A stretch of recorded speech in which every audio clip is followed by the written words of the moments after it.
I pledge allegiance to the flag of the United States of America and to the republic for which it stands, one nation under God, indivisible, with liberty and justice for all.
Is Sharon Northrup, who is celebrating a birthday.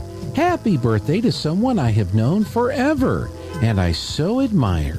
You are one of the most humble and compassionate persons I have ever known. I love you, Seela. Today, Sharon, you're going to receive a flower from Lovebud Floral and KSVP. Today's KSVIP, Sharon Northrup.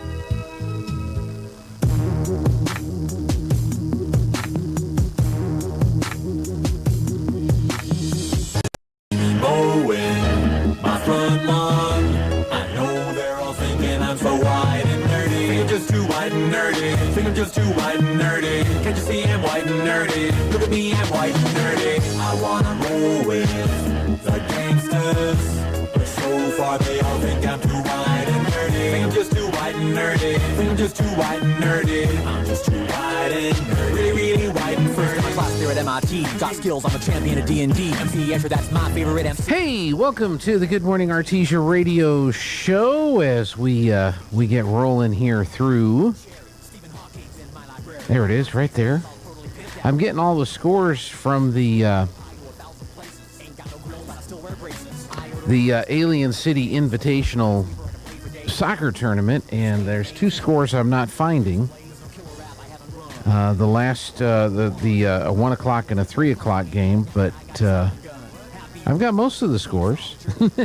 So, anyway, how you doing? Welcome to a Monday. What a beautiful day to get started after all the rain and the flash flooding and everything that took place over the weekend. I saw some interesting pictures from some of the locations around the region where you had a bunch of people down in the Carlsbad Caverns that were trapped. You had a water rescue by the Hagerman police. You had some water running over the roads, and it was a lot of rain dumped in a relatively short period of time. And of course, in New Mexico, we have arroyos, and it just basically runs off and runs to the river as quickly as it can, and can cause some flash flooding.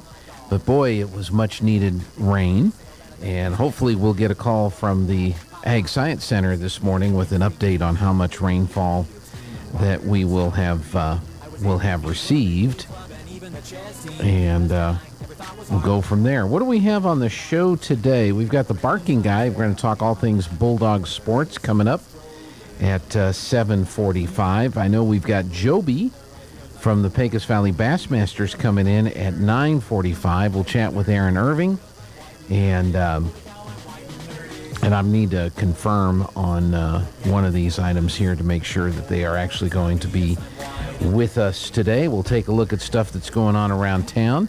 I think we're going to play the highlight and Joby got a little bit excited there at the very end of the football game on Friday night, and it was a pretty exciting back and forth match. I mean, Artesia had a lead. I think it was 9-7 at the half. Now the final score I think was 30-27, something like that. And but it was 9-7 at the half, and it was still not a really high score with about 4 or 5 minutes left to go. But the Bulldogs pulled off a miracle comeback with just a few seconds left to go in the game, and they wind up winning the Battle of Eddy County to get their first win of the year, and that was pretty exciting there for those folks that stuck around for it. That was the other thing that was kind of interesting when when Carlsbad had gone up there late in the ball game. We saw a few folks leave, not a lot, but we did see a few folks that left, and I thought that was kind of interesting that folks would leave early from a Bulldog football game. And it's like Joby says, and you'll hear it in the highlight, Carlsbad had just gotten the score to go up, and there was not a lot of time left on the clock, and Joby even said, well, there's still some time left. It's not too late, something to that effect, he said.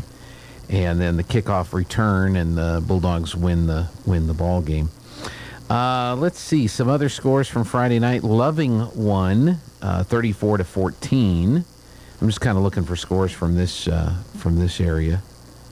And let's see, varsity football, that was on Thursday. On Friday, Gateway Christian beat Rhema 57-0. Again, I'm just kind of looking for some scores around our area. 30-27, the Artesia score over Carlsbad. Hagerman 20, Capitan 6.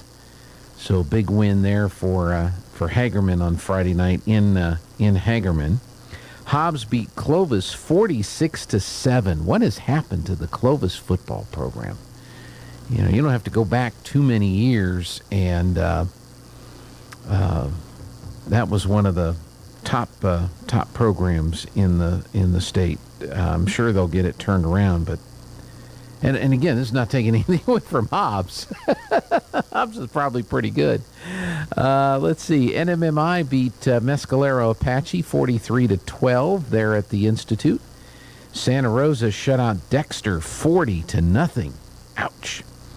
Ruidoso over Gadsden 20-0, so Ruidoso gets a win. Roswell beat Lovington in a shootout 69-29. Roswell with their first win of the year. Los Lunas, defending state champs, they're now in 6A in football, and they are 45-0 winners over Berlin. Albuquerque beat Oñate 22-20. I just like saying Oñate because that's what it should be. Deming, a future opponent for the Bulldogs, they beat Del Norte 54-0. In the one of the big school top battles, Cleveland and Centennial. Cleveland is a future opponent for the Bulldogs. Centennial edged Cleveland 38-35. Goddard won in their opener down at Santa Teresa. 19-3 was the final there. And Portales beat Highland 24-12. So the Rams off to a good start. Saturday scores, anything from around here? Texaco beat Estancia 45-6. And I didn't see, did I miss the Lake Arthur score? Did they play Thursday? Or have they started their football season yet? They may not have started their football. See, Jowl and Tucumcari played Thursday. Loving played Thursday. I think we mentioned that. Friday, I did not see, but they may not have started their season yet there. I don't see, I may have missed it. Barking Guy will fill us in with all of that stuff when he comes in later this hour. Let's see, Hope Christian, Tularosa, Theroux, Mayfield played their, that's a district opponent, a future opponent of the Bulldogs. They played Manzano out of Albuquerque, 35-0. 35-0 for the Mayfield Trojans. Texaco, I mentioned their game, they won. So, okay, so yeah, high school football Friday, and if you left early, glad you were listening to the radio or maybe watching it online. I could tell when a lot of people left the ballpark because I was having to manually put the score in, Craig, because of an interface issue that we're having with the Bulldog Bowl scoreboard. And so but I had the app open so I could enter in the score, but I'm also looking at the numbers, the streaming numbers. And I was telling Jeffrey we were just a couple of hundred away from 700 concurrent viewers. We were 680, 689, 692, something like that. We were just below the 700 mark of people that were watching at any one moment in time, at that moment in time. That was our peak number. Then Carlsbad goes up late in the game. A lot of folks leave. And all of a sudden, Artesia makes the comeback, and you could see the numbers going back up again as people had left and gotten in the car and were pulling it up on their phones or whatever. And then, of course, at the very end, we had the kickoff return for the touchdown. So, anyway, we're going to play that clip on the radio here in just a little bit. But first, let's get started. After all the rain over the weekend, Steve-O, what's happening with our weather today? I'm meteorologist Steve Hamilton with your Pecos Valley weather. It looks like we'll have daily chances of showers and thunderstorms over the next few days with some of that moist monsoon air getting into eastern New Mexico. Mostly sunny today, but scattered afternoon showers and thunderstorms are possible, and we'll stay fairly cool with our highs between 80 and 85. A few showers overnight, mid-60s, and then a slight chance of an afternoon shower Tuesday. I'm meteorologist Steve Hamilton, and that's your latest forecast.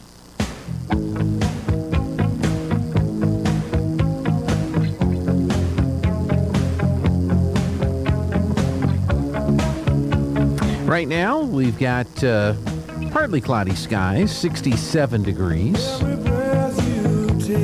Governor's watching you. Think about this. And the IRS.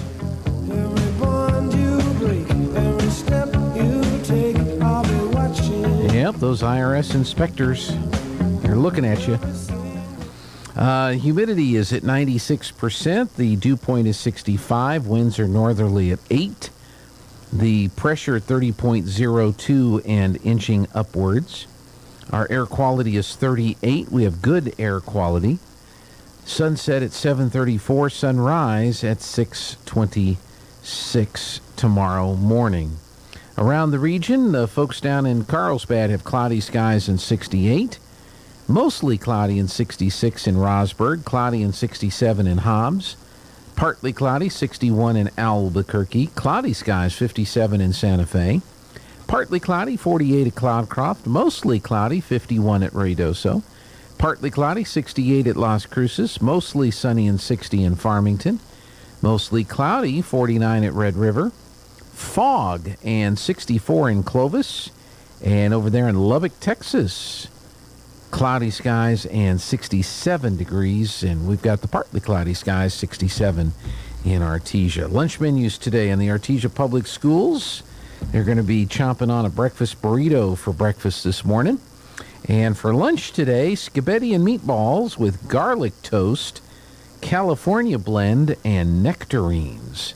So spaghetti and meatballs for the kiddos in the Artesia schools today with some garlic toast. I will let you have my nectarine if I can have your garlic toast. Is that a fair trade?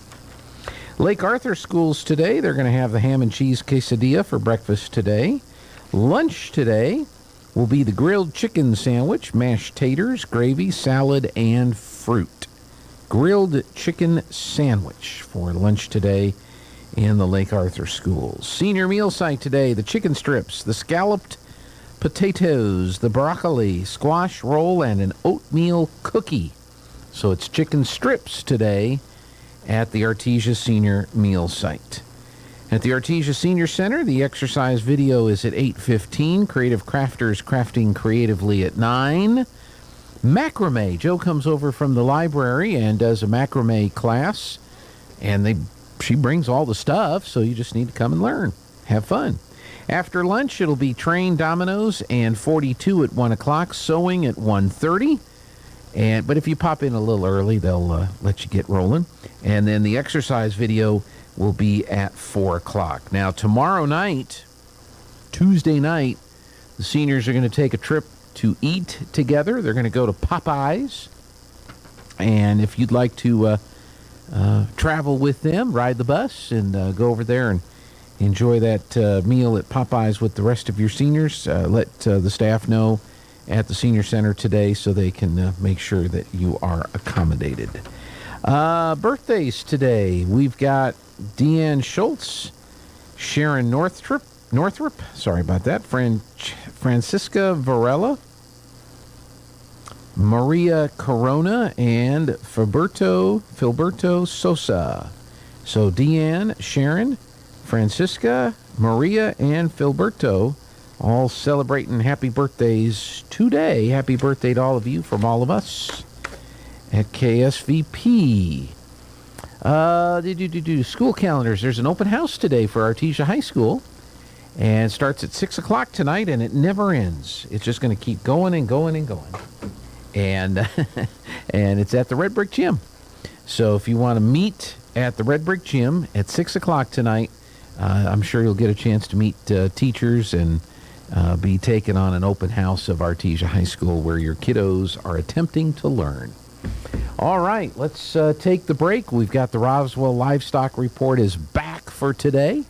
Let's check in with Smiley. That's coming up next. This is the owner of Trustmark Roofing, and nothing makes us happier than telling our customers no. As in, no pricing games. We give you a guaranteed price, and then we stand by it. No surprises, no gotchas. No obscurity. We don't just tell you what's wrong with your roof. We record our inspections and show you. No lemons.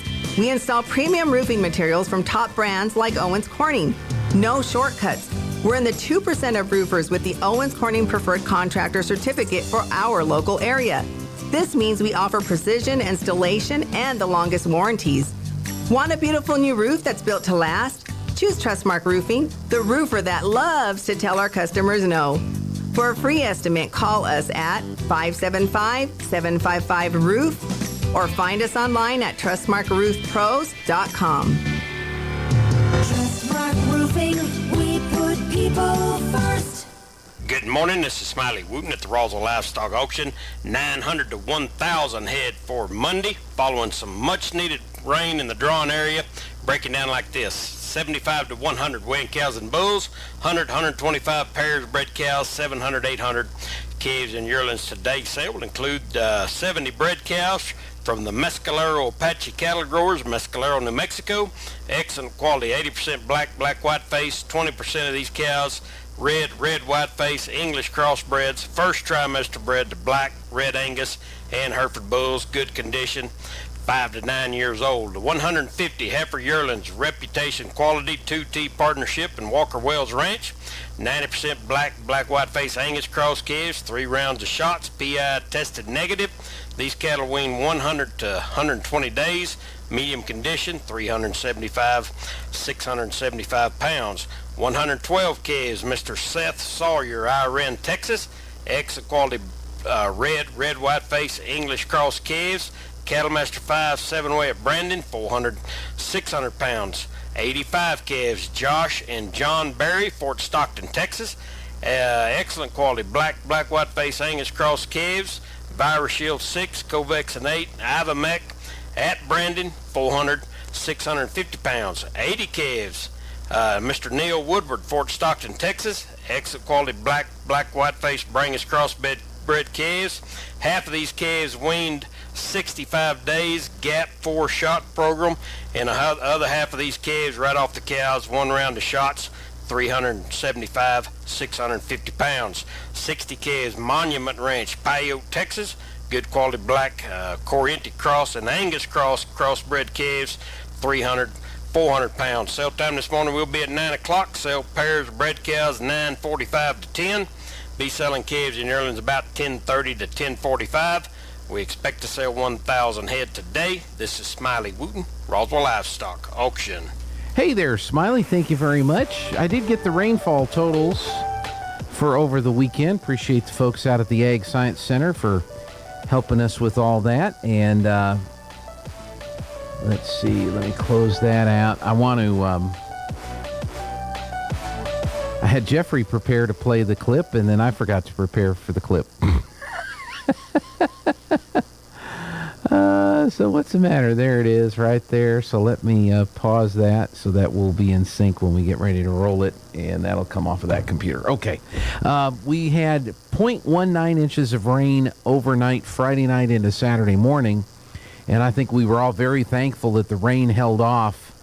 Friday night, we were able to get the whole game in. Everybody was able to enjoy the game and get back to their vehicles in a normal fashion, and we didn't have any rain until overnight Saturday and throughout the day on Saturday into Sunday. 1.27 inches of rain on Sunday morning at 7 a.m. So the 24-hour period from 7 a.m. Saturday to 7 a.m. Sunday, 1.27 inches of rain, and our total for the year, 6.27 inches of rain. So we've had a significant increase in the amount of moisture, and that's a good thing. So, all right, Jeffrey, are you ready to play a clip? Let's do this, folks. We're going to play a clip. This is the last score by the Artesia Bulldogs in the game against Carlsbad last night. We're going to play it in 3, 2, 1. Things to learn for both teams. Yep. You know, here in the first game of the season, a lot of good stuff, and then several things they're going to work on. But we're still not over with yet. As is that Naylor or is that somebody else kicking off? Now it's number 28. So Naylor went. He went out a while ago with the Hunter Cadell is kicking. So a different kicker here. That might mean something different. They're going to kick it deep, and we come up and catch it. Come up and get it, boys. And they're going to run the starburst. No, they're not. Oh, get down the sideline. There he goes. Get down the sideline. Go. Take it to the house. Take it to the house. Oh, my God. Touchdown. That's no nice. flags down. Number 10, Matt Sice. He got that. He thought about going to Estrada, but Estrada just went up the block. So he took it down the right sideline, had blocking down there. There's a flag down. Oh, my gosh. There's a flag down.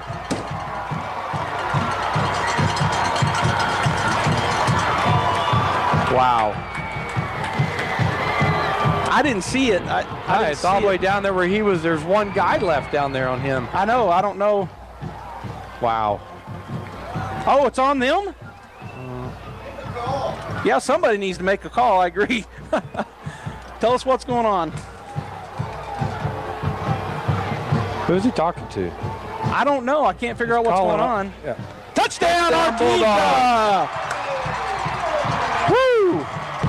That's incredible. Who needed starburst? Just needs Sice down. Things to Who learn needs a for both starburst? teams. Just needs here in the Sice first down game. down the sideline. So the Bulldogs pull off the big win. Jeffrey, if you want to come in and we could chit-chat here for about 5 minutes, talk about the game. But a back-and-forth affair. It didn't look like anybody was really dominating. It looked like Artesia was trying to get the timing going on their passing game. Carlsbad looked like they were going to be dominant running the ball, but then Carlsbad makes one throw, and that turns into a big play for Carlsbad. So back and forth, debut game for the new head coach for the Carlsbad Cave people. And it was just all-around exciting ball game, wasn't it? It was amazing, and as I told Coach Maupin yesterday at church, it was a wonderful game as my first one back at Bulldog Bowl to broadcast. Yeah. And I said, so thank you for putting on such an exciting game. And he kind of laughed, and he said it was. So what was anybody... I mean, Joby was getting really excited there, was this, take it to the house. Yeah. Take it to the house. And I'm like, okay, if I'm listening on the radio, where is he? Is he at the 40? Is he at the 30? Is he at the 20? Is he at the 10? No, he's take it to the house. I did have we had a church fellowship with our community group on Saturday night. Yeah.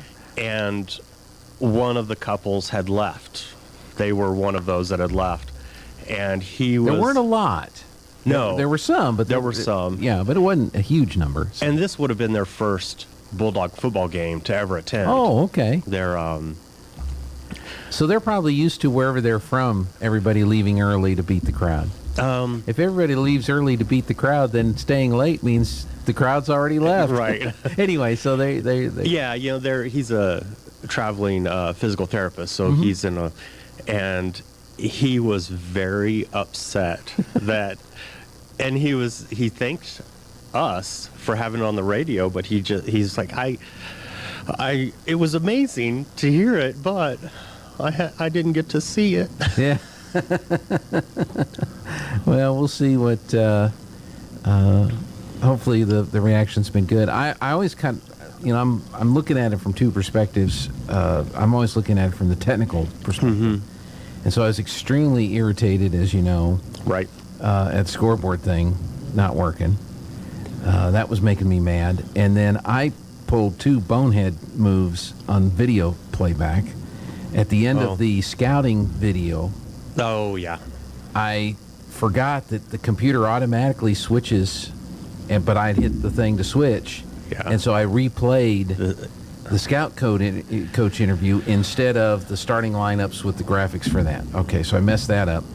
I've done the same. And then at halftime, we're playing the interview clip with Ken Clayton, and you had put something up on the screen that looked really cool, and I said, well, let's put that on the screen. Interrupted the playback of the video, and so I'm like, I'm kicking myself up and down the hallway for making those bonehead mistakes. Well, did you learn from your mistakes? Yeah, don't touch the darn computer when the video clip is playing or at the end of the video clip, because it's going to automatically do what it's supposed to do. Well, thankfully, you're my boss, so you're not going to be put on double secret probation for the next game. Oh, man, I'm trying to get fired. What do I have to do to get fired around here? I bet I can talk to a lawyer and get things signed over to me. Oh, but it was a huge crowd. We had some, Bradley got us some great crowd shots. Oh, yeah. We had that caveman in a cage. I don't know if you saw that. I thought that was kind of funny. Being pulled on is that the bell? Oh, I didn't see that. The only time I saw it, it was sitting up next to the bleachers. It was right after the half. Oh, okay. It was on the cart. That I don't know if it's the same one that pulls the bell, but I saw it zooming down and then coming back, and people are cheering. They stopped in front of the band, and it was a really exciting and fun atmospheric game. It was a little stressful there at the end. I will not lie. Oh no. When Carlsbad gets that last touchdown, and there's just kickoff return is your only opportunity. And I'm thinking, gosh, what a great game. I wish we could have pulled that one out, or, one stop here or one stop here, was because that's kind of the thought pattern, and give credit to Carlsbad, because they never quit. They never gave up in the game. And even though they were down 9-0, at the start of the game, they started rolling and getting their running game going. And then they popped that one pass play, they're just like, why do we do that? Yeah. So, those are the thoughts that are going through your brain. And it's like, well, it was a pretty good game. And, Carlsbad's going to get another win, but it was a good game. Oh, yeah, it was. And a good start to the season. And then Size just runs up the sideline. And you can even hear in the play, the replay, they're going to run the starburst. And then I thought, and I know this would never happen. I know this would absolutely never happen. But I thought Robbie was going to say a discouraging word. And I know it would never happen. Right. I know that would not happen. But you can. Oh yeah, if it was if that was anyone else, we would have had some issues. That's right. Well, it was such a good game, and I thought Artesia did a great job with a new looking at a new offense. When you have a brand new head coach and a whole new coaching staff, it can be difficult that first game because you really don't have any scouting they material. Did coach us last year. Oh, you mean the Carlsbad? Yeah, having a new. They have a new. Exactly. This is their first year, and thankfully, they did not have the kids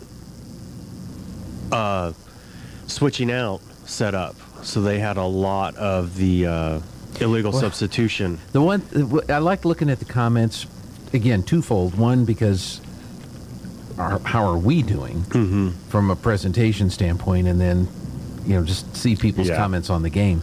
And there's a lot of commentary. So another cramp, huh? I guess the cramps went away, huh?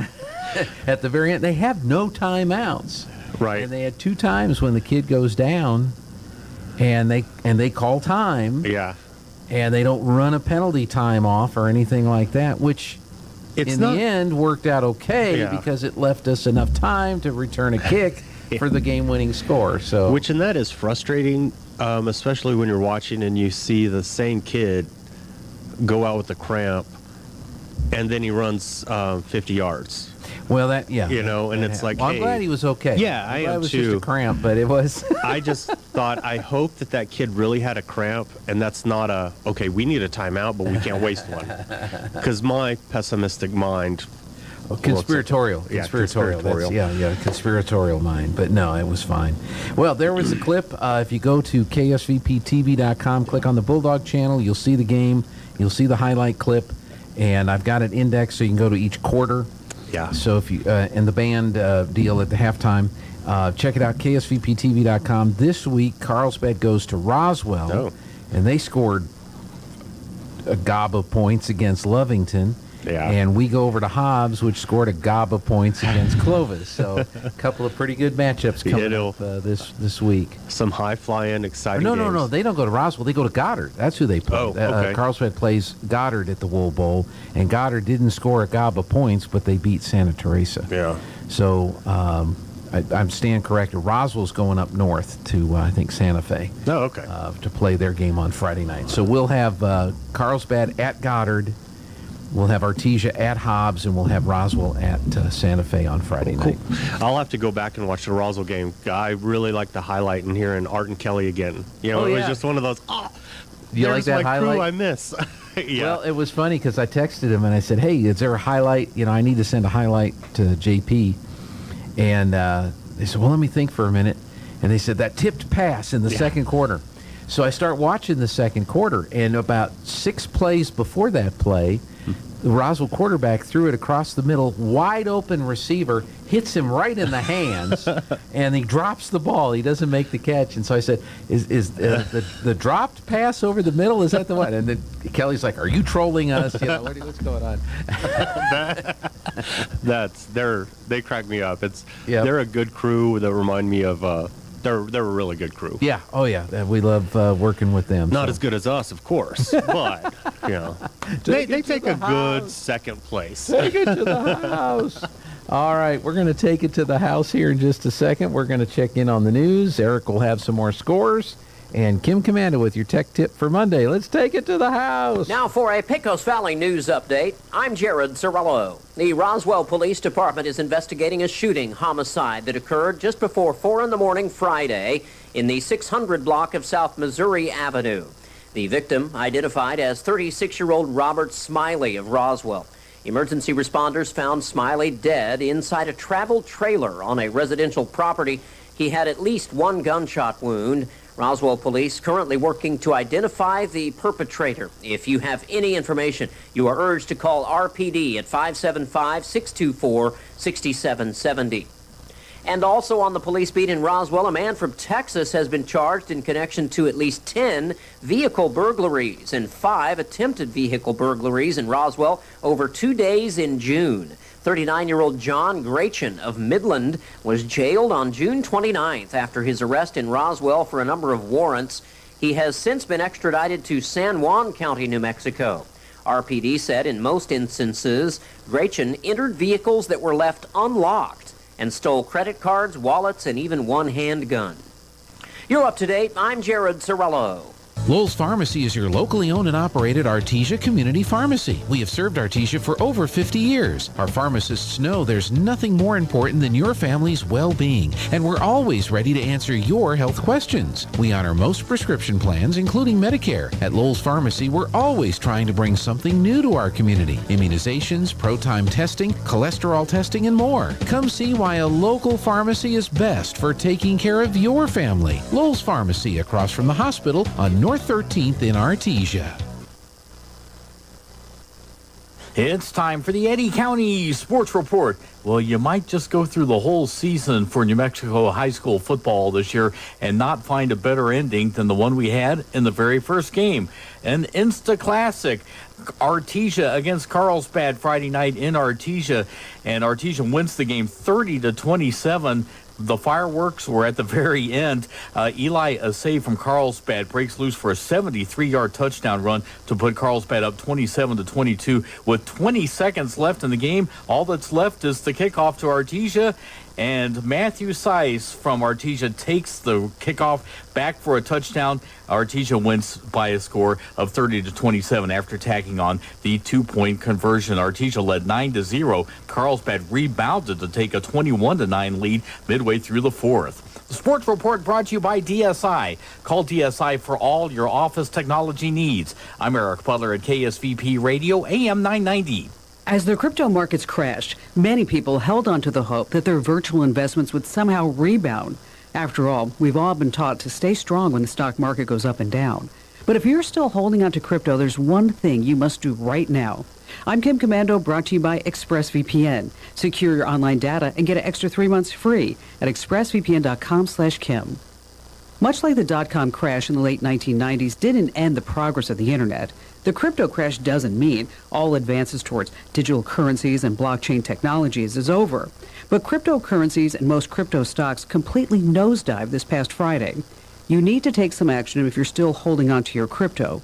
You need to get whatever crypto you own off an exchange like Coinbase, Crypto.com, Binance, and the others. You can do this by using a cold or a hot wallet. Just never, ever forget that so important passphrase. If you need help with any of this, just search my site for directions at commando.com.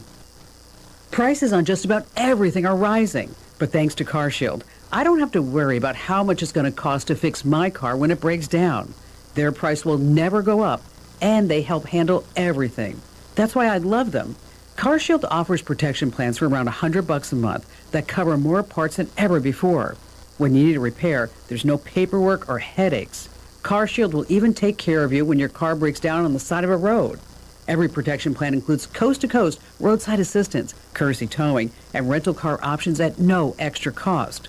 So as long as you cover your car, no matter how old it is, you're protected from the rising cost of parts and repairs. Get coverage like I did. Go to carshield.com/Kim or call 800-391-8888 to save 10% on your plan. That's carshield.com/Kim or call 800-391-8888 to save 10%. That's carshield.com/Kim. Terpening & Son Mortuary of Artesia presents a listing of today's obituaries. We do not have any new announcements to share with you.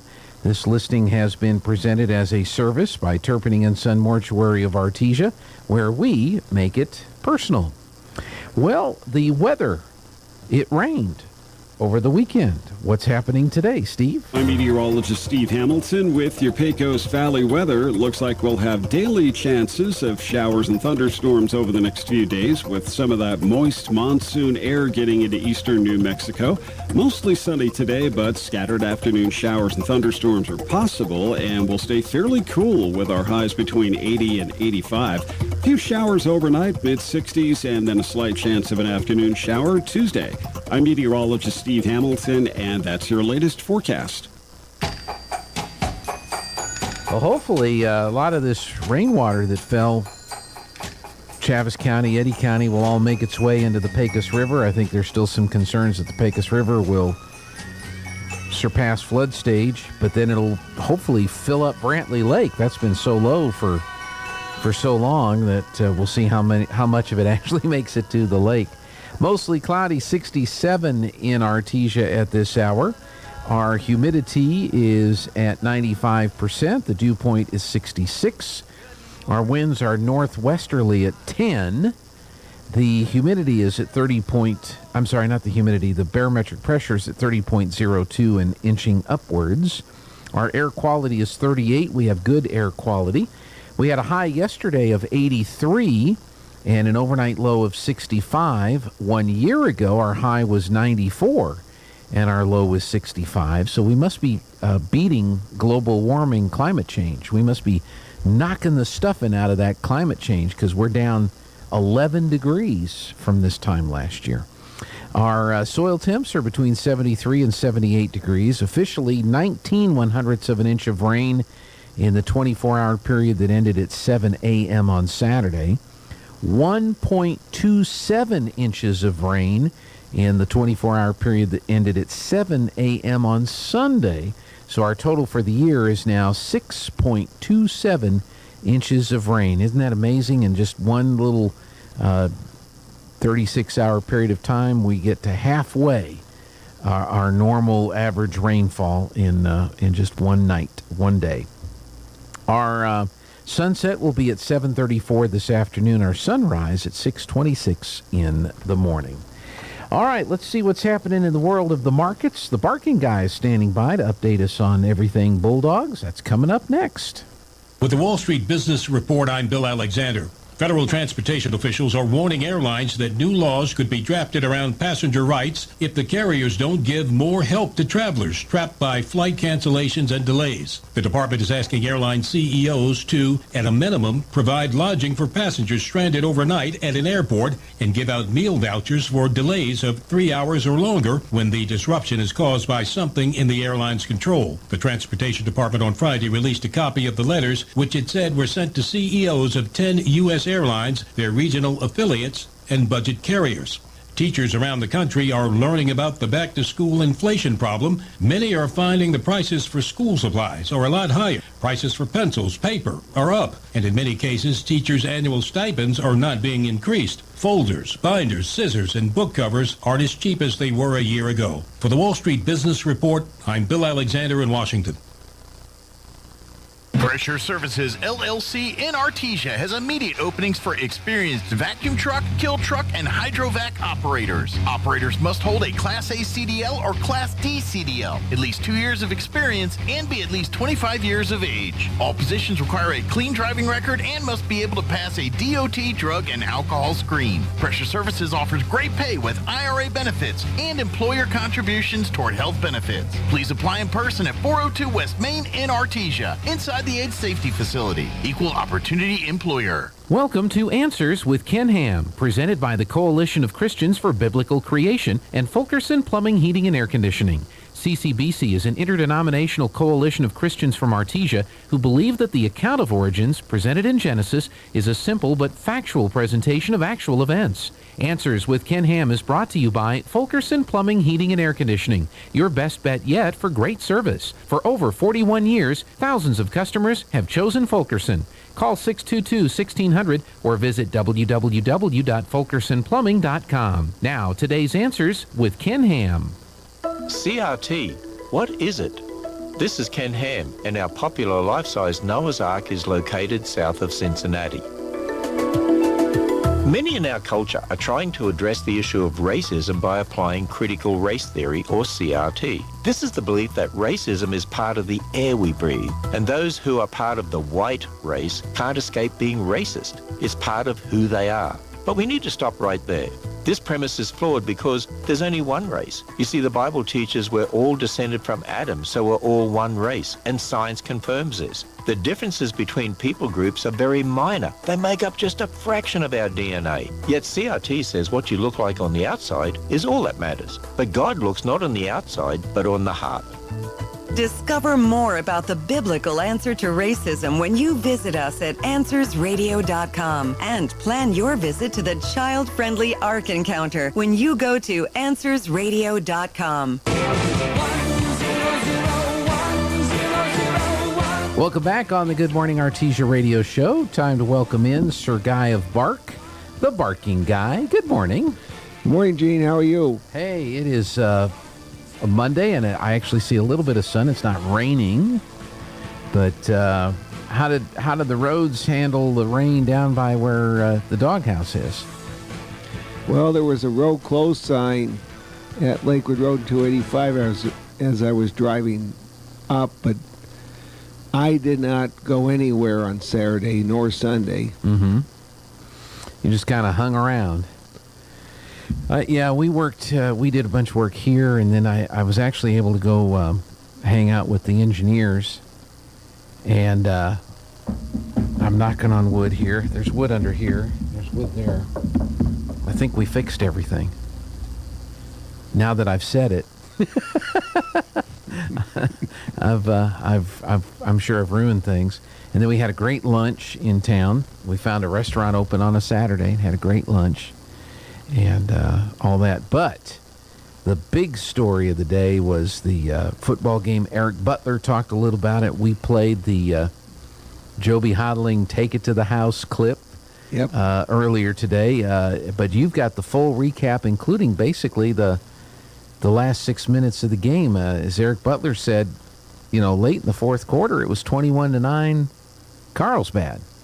Artesia hadn't scored since the Great House, what was that, a 37-yard field goal? Yeah. I thought, we got a kicker. we do. We got a kicker. We can kick field goals. That's going to come in big at some point down the road. Anyway, give us your recap. Well, we'll start with football. JV 30, Hobbs 28. Then it was Artesia 30, Carlsbad 27. They don't call this the Eddy County War for nothing.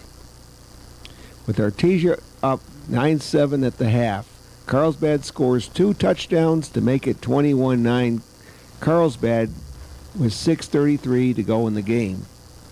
Then Nyestrada throws a 21-yard touchdown pass to Diego Duran. Extra points, no good. 21-15, Carlsbad.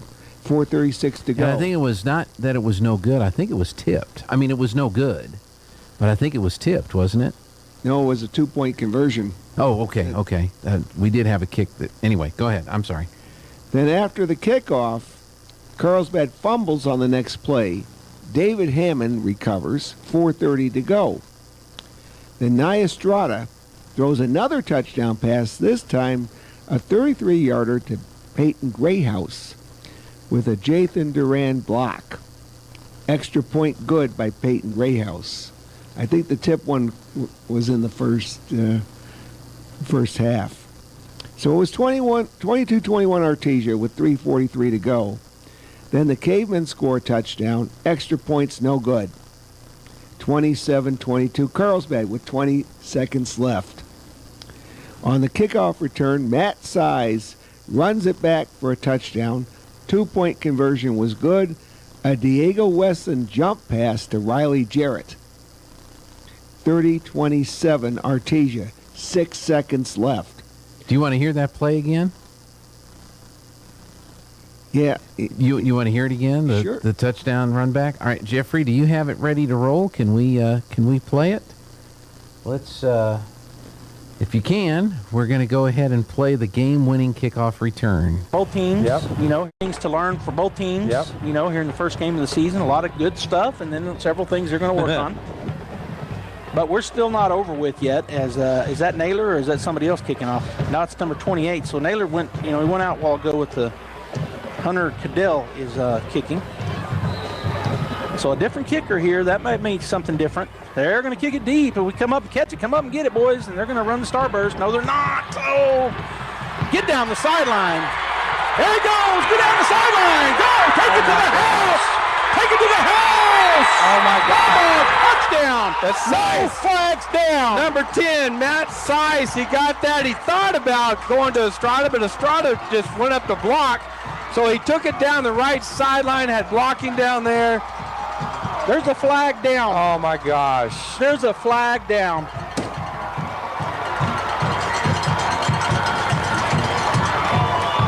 Wow. I didn't see it. I it's all the way down there where he was. There's one guy left down there on him. I know. I don't know. Wow. Oh, it's on them? Yeah, somebody needs to make a call. I agree. Tell us what's going on. Who's he talking to? I don't know. I can't figure out what's going on. Yeah. Touchdown, Artesia! Woo! That's incredible. Who needed Starburst? Just needs The Moriarty is not available. Girls soccer, Hobbs 10, Artesia 0. The JV score is not available. Alien City Tournament, Las Cruces 10, Artesia 0. Alamogordo 7, Artesia 1. Here's your final. I got it. Artesia 4, Lovington 2. So we got 7th place. There we go. In volleyball, Tuesday, Lake Arthur went to Hondo. The middle school won, the high school lost, but the scores are not available. Thursday, Hondo played in Lake Arthur, and Hondo won 3-0 for the high school. The middle school score for Thursday is not available. Big thank you to Susie Parker of the Artesia Choir for coming on the radio for the choir tailgate. I had it, and it was good. Was that their pulled pork sandwich? It's pulled pork. I don't think you can get a pulled pork sandwich anywhere in town for $8. Well, maybe you can, but it's even better when it comes from a tailgate party. Yes, it is. And the wrestling team is sponsoring a hunt raffle where you may win one of 3 hunts: bull elk, Barbary sheep, or mule deer. Tickets are $100 each. Where did you see that? At Touchdown Barbecue. Oh, okay. Because no one from the wrestling team has provided us with that information. I would love to put that on the community calendar. So thank you for sharing that. Yep. Tickets are $100 each. Only 300 will be sold. Okay. So if you're with the wrestling program, bring us a flyer. As a matter of fact, if you're with any program, bring us a flyer. It's just as easy to drop it by the radio station as it is to stick it up at the post office. So bring us a flyer. Yes. Please, please, please bring us flyers. Drawing is September the 2nd. For tickets and info, call 575-802-5041 or 575-703-8256. Yeah, and this is what's frustrating. Uh-oh. We get this stuff. Yeah. I get the stuff, but sometimes I don't get the stuff.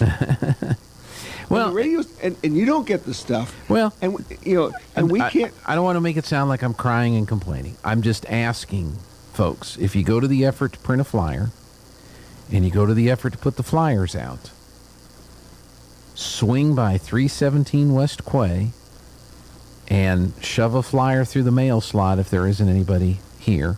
If not, if the door's open, bring it to Tana. And we'll put it on the radio. And we'd love to do that. That's what we do. We cover Artesia.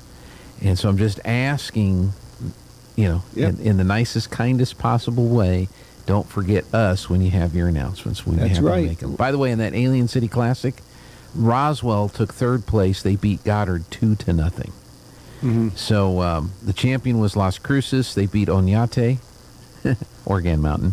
And then Clovis won the 3rd place, or the consolation championship. Roswell beat Goddard 2-0 for the 3rd place game, and then you mentioned Artesia beat Lovington 4-2 to win 7th. Yep. Okay. And as far as the community calendar, there's also a calendar at KSVPradio.com. Yeah. I have to check that from time to time because it never gets used. Yep. So there you go. Tailgate information. Ah. September the 2nd versus Berlin. Found out that girls soccer has this one. Okay. Heard they're having pulled pork sandwiches. Tickets weren't available, but in past years, the best place to get tickets is at girls soccer game, and the next one is August 25th. September the 9th versus Deming. This is supposed to be the queso enchilada dinner. Okay. I have not heard anything else. Nothing. Nothing. Oh, well, if you've got info on the queso enchilada dinner, get it to us, please. Yep. September 30th versus Santa Teresa. Yeah. Nothing. October 14th versus Roslyn. And you know what I don't want to hear? You know what I don't want to hear? I don't want to hear a single person say, well, it's on Facebook. I'm sorry. Maybe that's an issue with me, but it's an issue with me too. You know, just bring a flyer to us. Sure. Just bring us the flyer, and then we'll get it on the radio. Okay, enough whining and complaining. Let's go to the news. This hour from townhall.com. I'm Rich Thomason. He calls it very unprecedented, and Texas Republican Congressman Dan Crenshaw says the Biden Justice Department acted irresponsibly in the FBI's raid on Mar-a-Lago. Crenshaw telling CNN State of the Union the raid was, in his words, automatically political because it was on the home of a former president who could run again in 2024.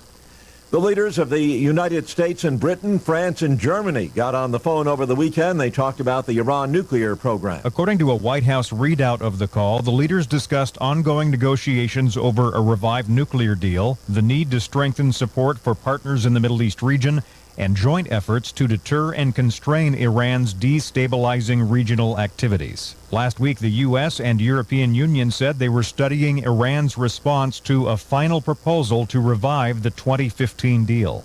Greg Clugston, Washington. Republican Senator Lindsey Graham's on-again, off-again testimony before a special grand jury in Atlanta is off again.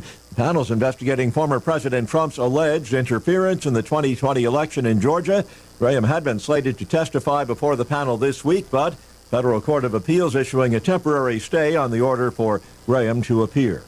More widespread, potentially flooding rains in the forecast early this week from Texas, including the Dallas-Fort Worth area, which has already seen some severe flooding across a large swath of the southeast.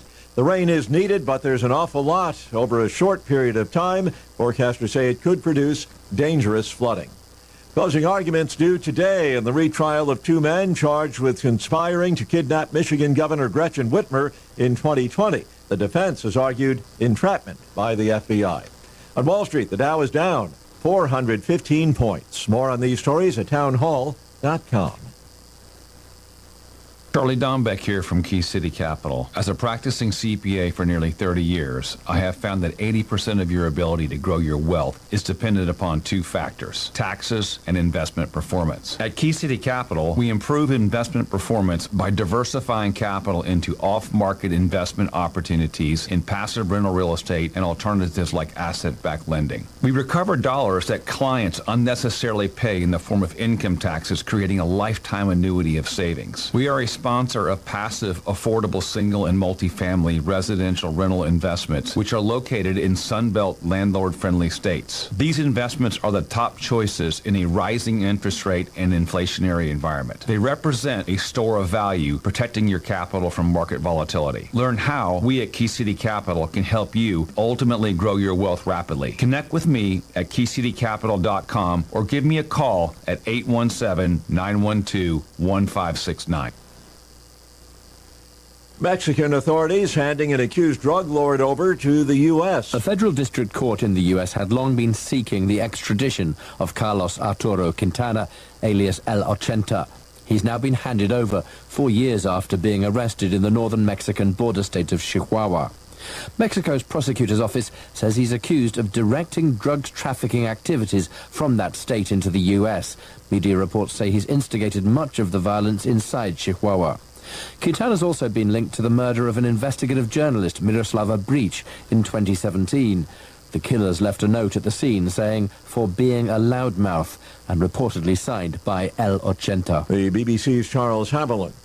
Police in Pakistan filing terrorism charges against former Prime Minister Khan, escalating political tension in the country. The ousted premier has been holding mass rallies as he looks to return to office. News and analysis at townhall.com. It is not cheap to rub elbows with royalty. Tickets to the Duke of Sussex One Young World Summit in Manchester, England next month will cost you about $1,200 a day for the 3-day event. Not including travel to get there or someplace to stay when you do, the total will set you back about $5,000. The event is billed as an effort to bring together the brightest young leaders from different sectors from around the world to confront the biggest challenges facing humanity. Rhonda Rockstra reporting. Tomorrow's primary elections feature two top Florida Democrats squaring off for the right to face popular Republican Governor Ron DeSantis. In New York, redistricting has left two longtime House Democrats, Carolyn Maloney and Jerry Nadler, competing for the same seat. Oklahoma Republicans will choose between two competing candidates, competing in a runoff to be their party's nominee to replace retiring GOP Senator Jim Inhofe. More on these stories, townhall.com. Today's KSVIP is Sharon Northrup, who is celebrating a birthday. Happy birthday to someone I have known forever, and I so admire. You are one of the most humble and compassionate persons I have ever known. I love you, Sela. Today, Sharon, you're going to receive a flower from Lovebud Floral and KSVP. Today's KSVIP, Sharon Northrup.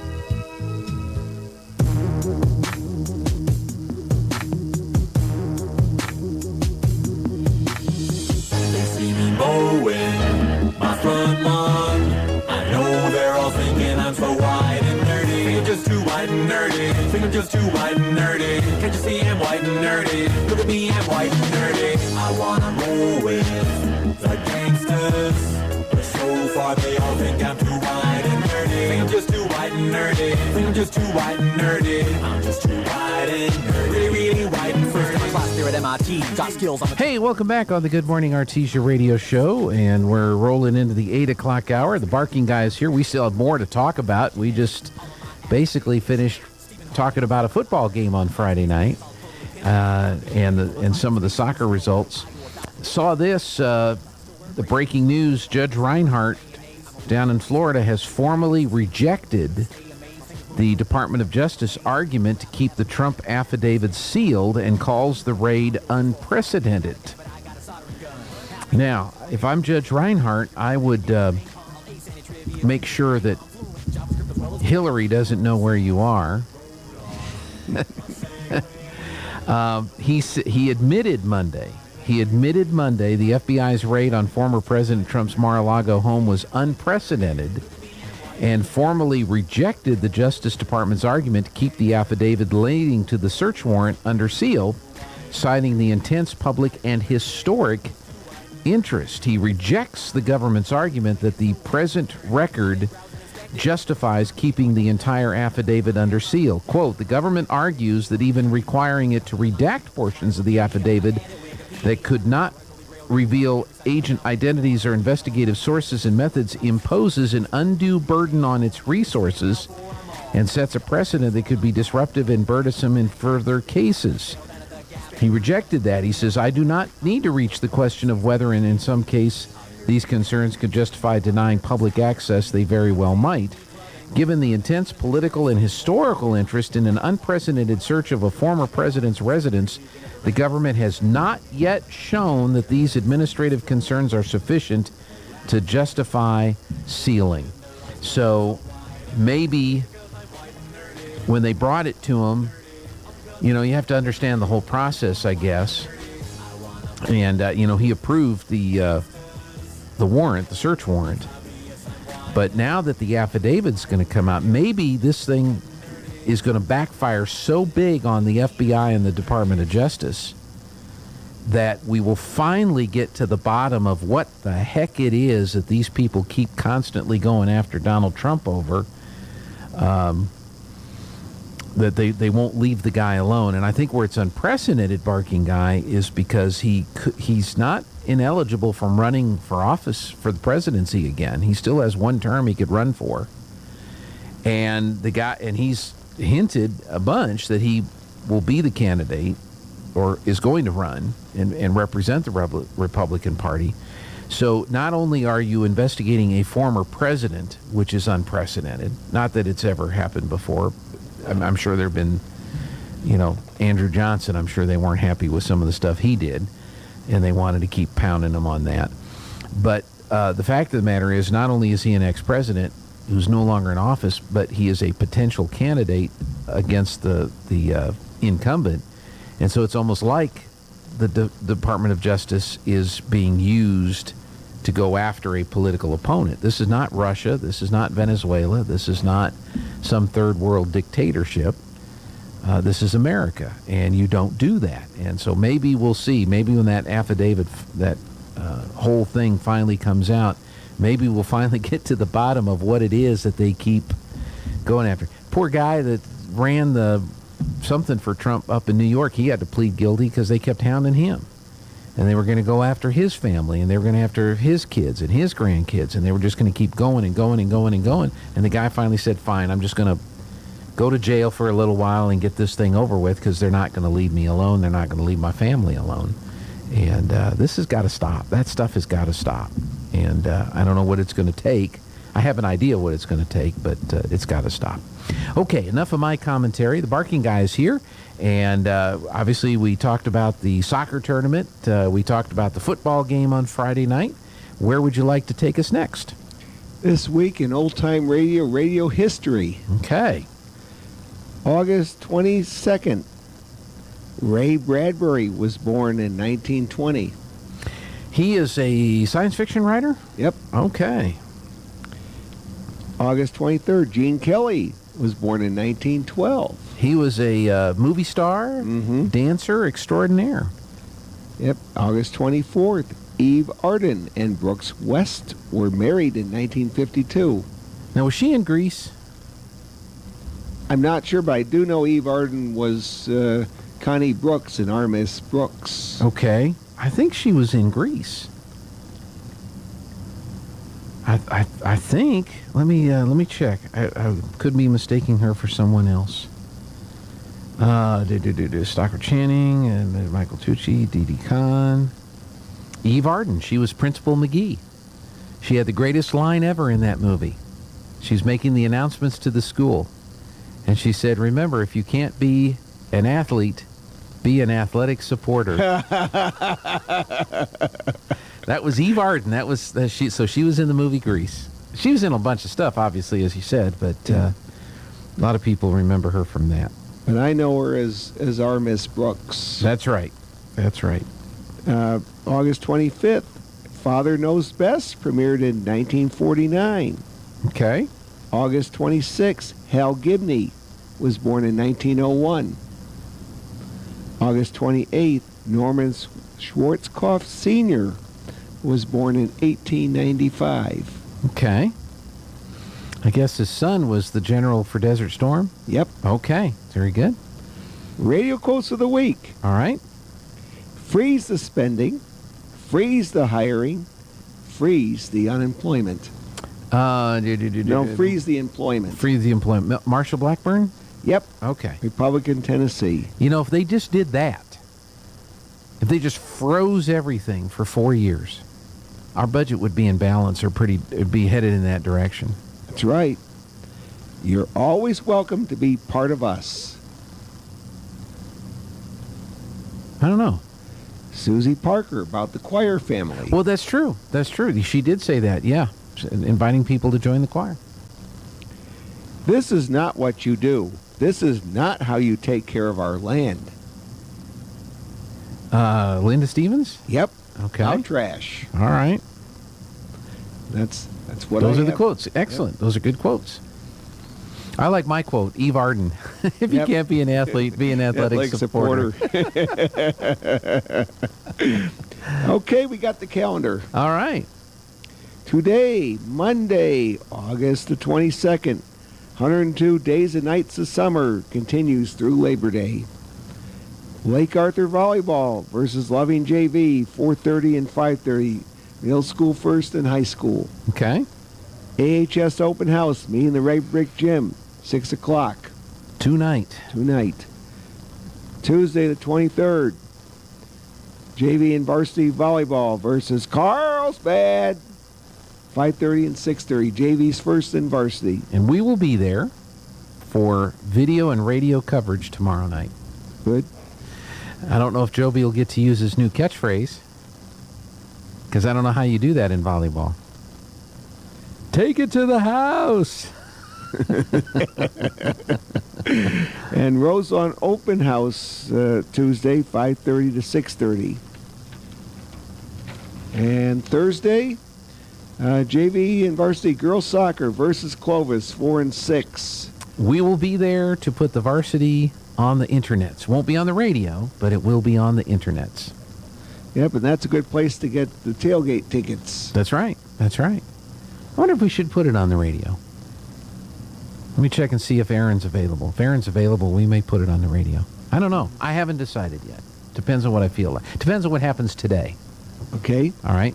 And JV and varsity volleyball, they're at Alamogordo, 5 and 6. JV's first in varsity. JVB football at Capitan, 6 o'clock. Lake Arthur volleyball at Dexter JV, 5 p.m., high school only. Junior high 8th grade orange volleyball at Berendo in Roswell, 4:30 and 5:30. Friday 26th, boys soccer at Los Alamos tournament through Saturday. Send off. Varsity football at Hobbs, 7 o'clock. Saturday the 27th. JV football versus Goddard, 2 o'clock. Rodeo at Socorro through Sunday. Junior high 8th grade orange football versus PR Leyva from Carlsbad. Scrimmage, 10 o'clock. And that's what we have this week. Hobbs, huh? Hobbs. That's where we go. That's where you go. Okay. You going? Or have you might. decided yet? I haven't decided yet. Okay. It takes gas money to get there. Uh-huh. And so you got to think about that. So we'll be going. We'll be going. I think me and Jeffrey and Bradley are going in one vehicle, and Joby, Robbie, and Josh will probably go in a different vehicle. And I like Josh has stats. Yep. You know, and he knows how to work them fancy software thingies. Uh-huh. And so he's like instant stats right after the game. I'll definitely go to the girls' soccer with Clovis. Mm-hmm. I can't go to the volleyball because I have another meeting that night. Sure. But you'll be at the soccer game, right? I will be at the soccer game. Okay. Well, good deal. And hopefully I'll buy my ticket and I can tell you where I bought it. That's right. For the tailgate party. So I bought my ticket from a mom who was carrying around her purse. You know, one thing, I was talking to Ryder Saturday. I was talking to Ryder Champion on Saturday. He had predicted that we would beat Carlsbad.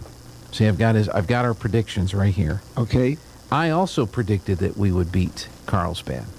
Here's my picks right here. So we are both 1-0. Then we go to Hobbs next week, and both of us have predicted Artesia victories in that game.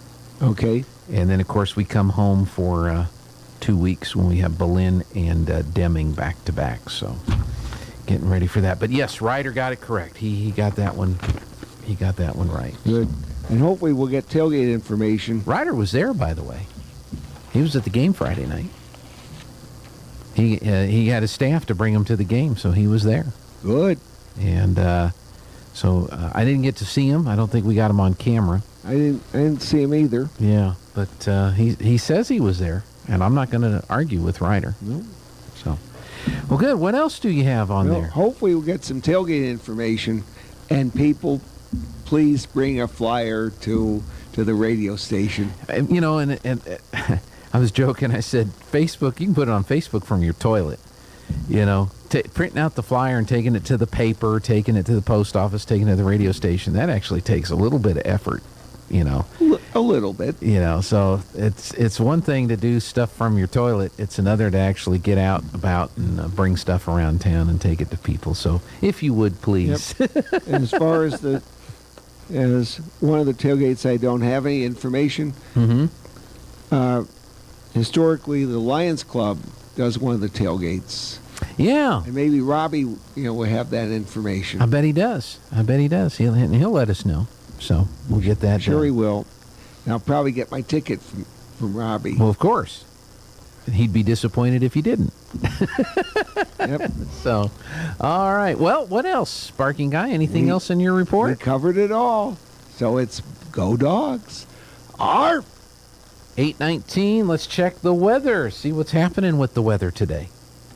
I'm meteorologist Steve Hamilton with your Pecos Valley weather. It looks like we'll have daily chances of showers and thunderstorms over the next few days, with some of that moist monsoon air getting into eastern New Mexico.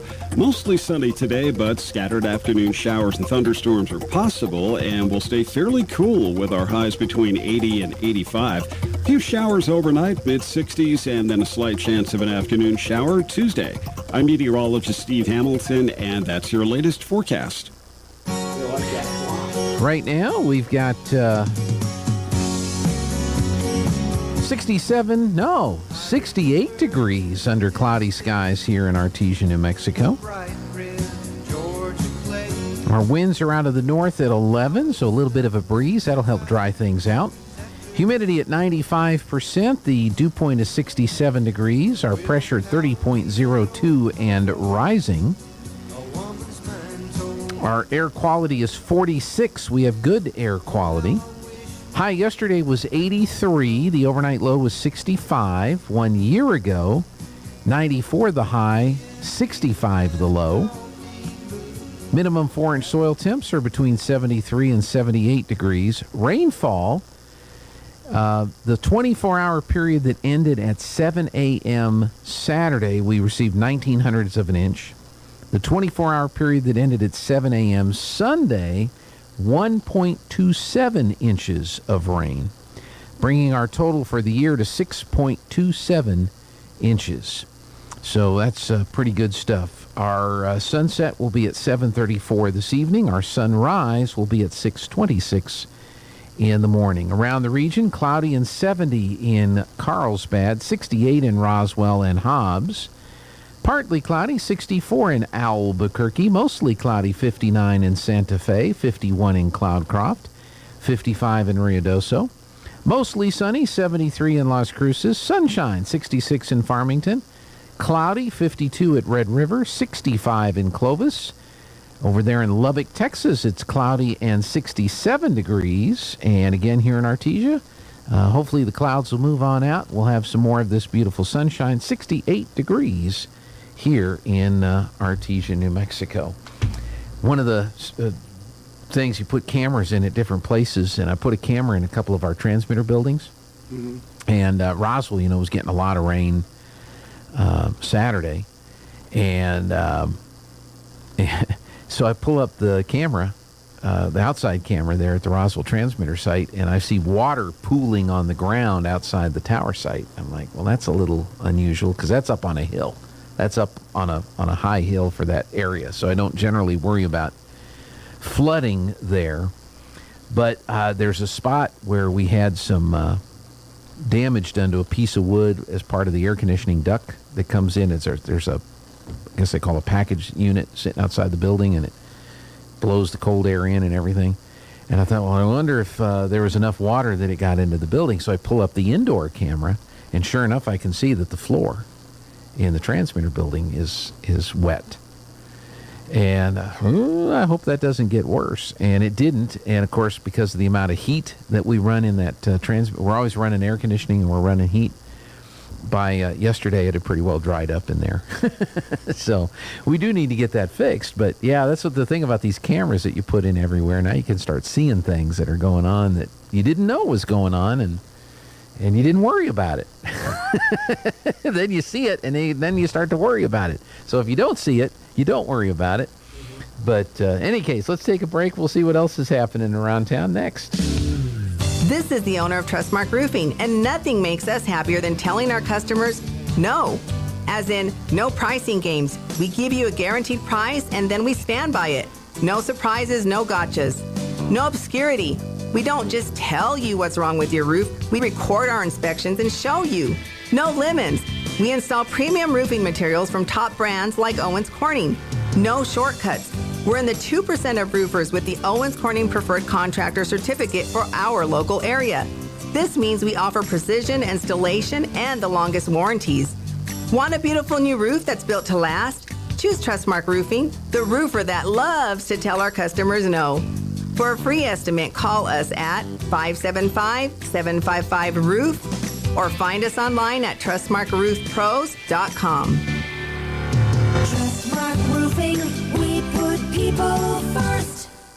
Richland Motors invites you and your family to the Richland Motors Barbecue Cook-Off and presentation of the American Patriot Award, honoring first responders on Saturday, September 10th at Richland Motors on West 2nd in Roswell. This cook-off is open to all skill levels and all mediums: wood, charcoal, pellets, wood chips, and electric. Prizes will be awarded for the best in brisket and best in ribs. Sign up now at rlchevrolet.com. Click the About Us tab and enter. Richland Motors Barbecue Cook-Off and presentation of the American Patriot Award, Saturday, September 10th at Richland Motors on West 2nd in Roswell. Hi, I'm Dr. Keon at Carabelli Dental. Same-day smiles are what we do. My passion is helping patients chew, talk, and live with confidence. That's why I'm one of the few doctors in the U.S. who can create beautiful same-day smiles with the latest digital implant technology. This procedure is life-changing. Just ask Sean. Hi, I'm Sean. I've been that voice that you've heard on the radio for most of my life, but I'm also a dad to two amazing kids. I've had a million reasons to smile, but in all my old pictures, I was never smiling. Truth is that life of improper care and being dealt a bad hand genetically left me practically with no teeth. It affected everything from the way I ate, the way I talked, and of course how I interacted with people. And that's where Dr. Keon and Carabelli stepped in. They eased my fears. They explained every step of the process in a way that I could understand, and they made me feel almost like I was part of the team. And now I can't stop smiling. I have so much more confidence, and I love looking in the mirror now. I can't explain how much of a difference Dr. Keon's dental implant process made for me. Our team can help you find your smile too. Come see us at Carabelli Dental, 575-622-4455. Well, the biting bugs and the ferocious flyers are out in force. And if you don't take care of them now, you'll be swatting and scratching all summer. Makes me itchy just thinking about it. Hi, this is Jim Gill from Roswell Seed Company. Whether it's keeping the fleas and ticks off your animals or keeping the flies and mosquitoes away from your barbecue, you gotta use the right stuff. And you gotta do it at the right time. So come see us now at Roswell Seed Company and don't let the bugs tick you off. Get it? Tick. Don't know why there's no sun up in the sky, stormy weather. Well, that's our. See, we're doing equal time here. We're doing equal time. So we have two major party candidates that are running for governor in New Mexico. One is a former, well, I guess he still is. He's a meteorologist. He doesn't have a job right now, being a meteorologist. And the other is a career politician who's running for re-election to be governor. And so when we play the Every Breath You Take, I'll Be Watching You song by the Police, that's my Governor Grisham theme song. Well, we got to have equal time. We got to have equal time. And so there's the Stormy Weather song by Lena Horne. So that's our equal time. So you heard the I'll Be Watching You Every Step of the Way song earlier, and we heard that one there. Gosh, has there been any polls? Has anybody done any polling on the governor's race so far? Have we seen any polls? I haven't. You haven't seen anything? I haven't. Yeah, I don't know who's... I mean, I'm sure whatever polls are out there are showing Grisham with the lead. The last one I saw was before the primary, and the candidate that came the closest to her was the eventual winner of the primary, Ron Ketty. But in all of those polls, the governor was not above 50%. She was below 50% in all of those polls, and so that was kind of an encouraging sign if you're not a fan of the governor. So we'll see what happens with all that. Let's see. Some of the other stuff that you might be aware of. We had Linda Stevens brought some guests with her. She brought Jerry Strong. I think it's Tracy Hughes. Tracy's from the BLM, and Jerry's from Eddy County. That's where I got my coffee mug. I have an Eddy County coffee mug now. And National Public Lands Cleanup Day is a week-long event that's coming up September 17th through the 24th, and they're going to throw out a challenge to individuals and groups to pick a spot, do a cleanup, and And then based on the amount of cleanup that you do, points are awarded to either Artesia or Carlsbad. And so you can designate your points, and then there's going to be a Golden Tire Award. Isn't that kind of cute? Yeah. And the Golden Tire Award will then be either given to Mayor Henry or Mayor Janway, and then they'll get to hold on to that trophy for a year. And we'll see if we can beat Carlsbad again, or if Carlsbad can beat Artesia in trash cleanup. So that's what's going to be taking place that week. So if you want to get a group together and participate, or you just want to do some individual work, we're waiting on the website to get active. Once the website gets active, then you can go on the website and file all your information there. But if you have any questions right now, you can call Tracy at 575-988-2953, 988-2953. Here's a homecoming float story. Surf into Victory is the theme for the Bulldogs homecoming parade this year. Oh, which reminds me, you always think of surfing, you think of the Beach Boys. Yeah. And the Beach Boys, there's a parody group, the Babylon Bee, and they did, the Beach Boys did the song "I Wish They All Could Be California Girls," and the Bee did their version of that song "I Wish We All Could Leave California." It's pretty good. Anyway, Surf into Victory is the theme for this year's high school homecoming parade, which is on Friday, September 9. If you want to be in the parade, you have to get your entry form and your parade entry fees turned in to the Artesia High front office by noon Thursday the 1st. So not this Thursday, but next Thursday, right? Yeah. Yeah. And by noon.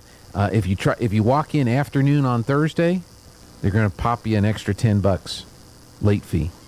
So the theme is Surf into Victory. So be thinking about what your theme for your homecoming float's going to be, and get your forms turned in.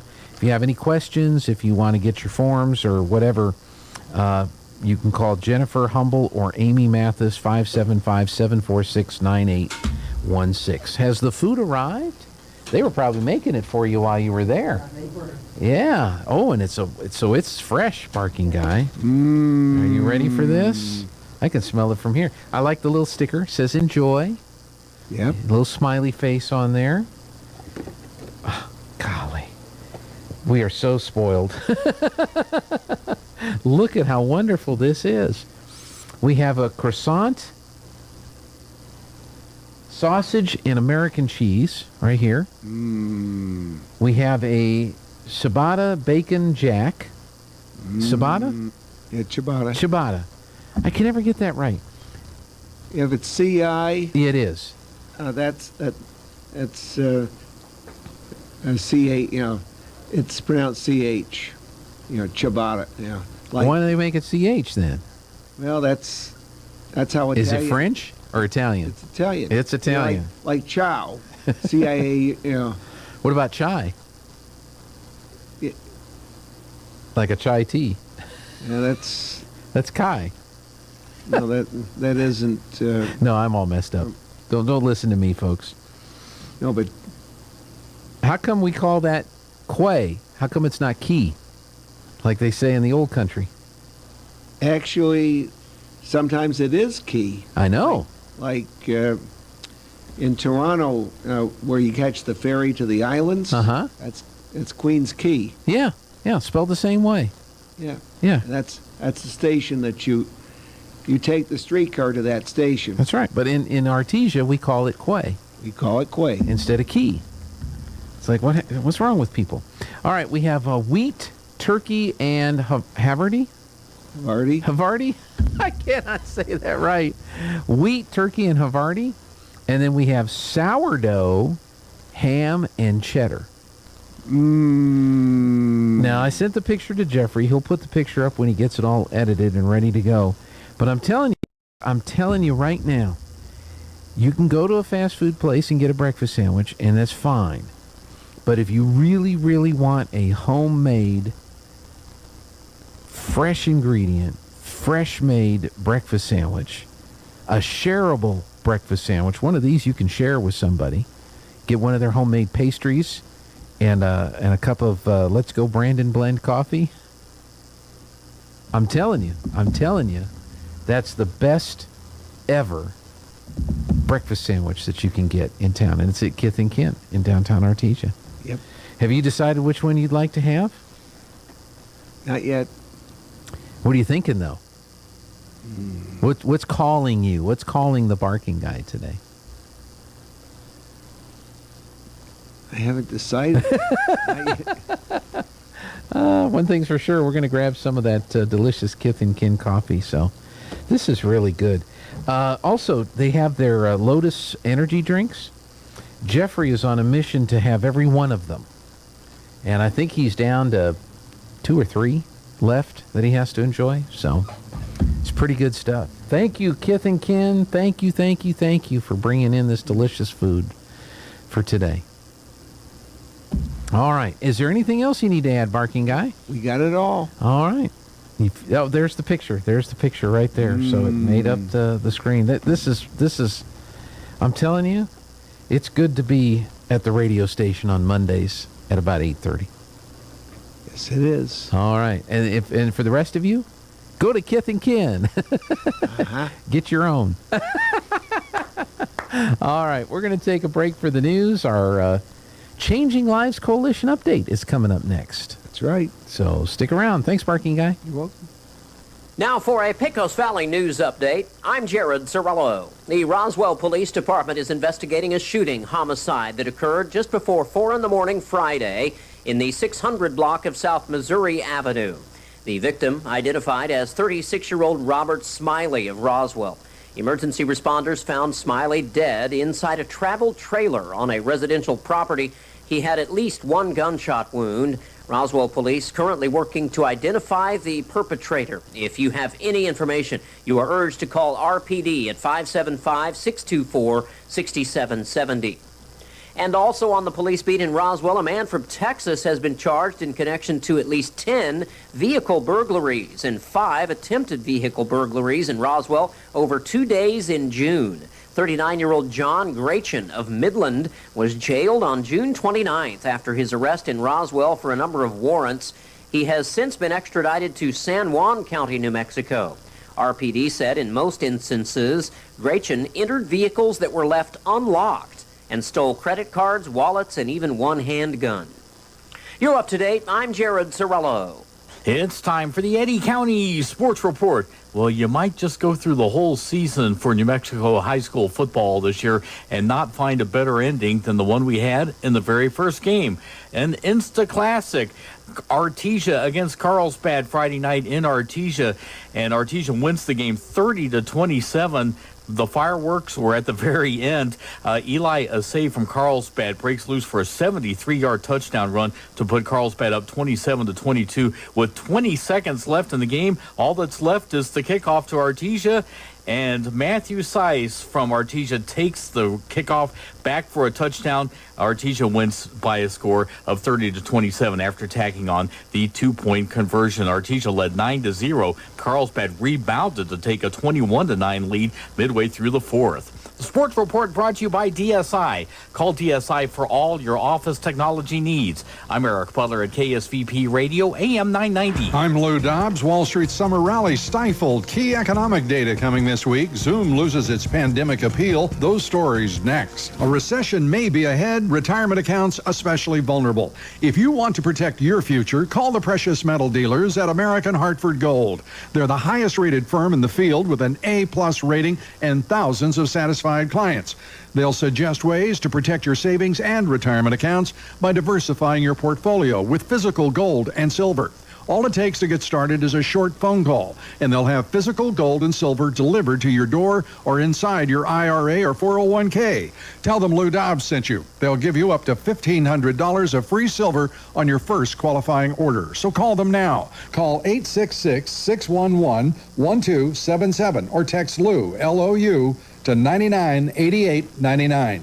Again, that's 866-611-1277 or text Lou, to $99.88.99. Investors looking for key earnings and economic reports to revive the Wall Street rally. Stocks stall Friday on mixed earnings reports and murky outlooks from retailers, resulting in a losing week for the market. Manufacturing and services PMI updates, new home sales data, and consumer confidence updates should help bring stocks higher this week. HBO Max removing dozens of original movies and TV shows. It's an effort to cut cost and declutter the service. The bulk of the programs being cut, reality TV and kids shows. Warner Brothers Discovery has decided they don't resonate with big audiences. The company's prepping for the combined HBO Max Discovery Plus streaming service next year. Zoom Video will report third quarter results after the closing bell. Wall Street targeting a 33% decline in earnings for the pandemic darling. Shares of Zoom have fallen more than 40% this year, despite consistently beating quarterly targets. Please join me 3 times each weekday right here on this station. This is the Lou Dobbs Financial Report.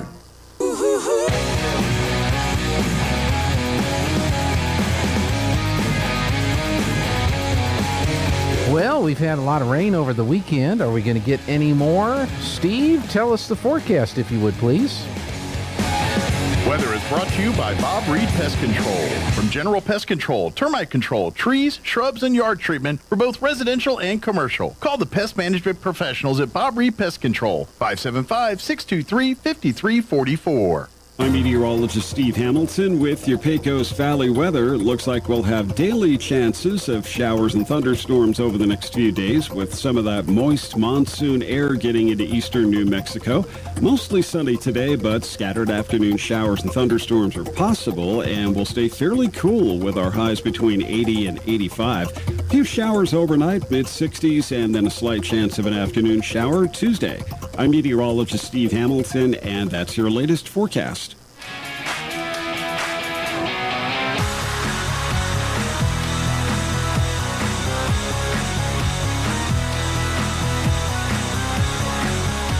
Right now, it is really kind of sunny out there. Pleasant day. The temperature is starting to warm up. We're at 69 degrees in Artesia. Humidity at 91%. The dew point is 67. Winds are out of the north at 12. Pressure 30.02 and rising. Our air quality is 46. We have good air quality. Yesterday's high was 83. The overnight low 65. 1 year ago, we had a high of 94 and a low of 65. Minimum 4-inch soil temps are between 73 and 78 degrees. We had 19/100ths of an inch of rain overnight, Friday night into Saturday morning. We had 1.27 inches of rain throughout the day, Saturday into Sunday morning. So our total for the year is now 6.27 inches of rain, which is a nice improvement. Sunset will be at 7:34 this evening. Sunrise at 6:26 in the morning. Our next guests are here, and we're trying to keep them out of the Kith and Kin box. I don't know how long we're going to be able to do that, but we'll be back in a moment. If you're missing a tooth or several teeth, a dental implant may be the ultimate solution. Implants look and feel so much like real teeth that you probably forget you have an implant. Maupin and Brown Dentistry is one of New Mexico's most experienced implant providers, with literally thousands of implant patients who are absolutely delighted with the results. Call Maupin and Brown today for an evaluation. You'll be surprised how affordable implants can be. Maupin and Brown, your choice for experienced, state-of-the-art dentistry. August is back to school month. It's an exciting time of year, but it's important to keep safety in mind as you send loved ones off to school. Central Valley Electric Cooperative would like to share some safety tips to keep in mind. Slow down and watch for school zones. Put your phone away. Don't get distracted. Stop for buses loading or unloading students. CVE wishes everyone a safe transition back to school. Remember to be safe and be smart this school year. When I was young, I thought I had forever to prepare for retirement. But as the years went by, retirement got closer and closer. And, well, I wish I'd have started saving 10 years earlier. How you spend your retirement depends on what you do now while you're still working. We've helped a lot of area seniors prepare for retirement. Stop in and see us about saving for yours. Western Bank of Artesia. We're big on you. Member FDIC.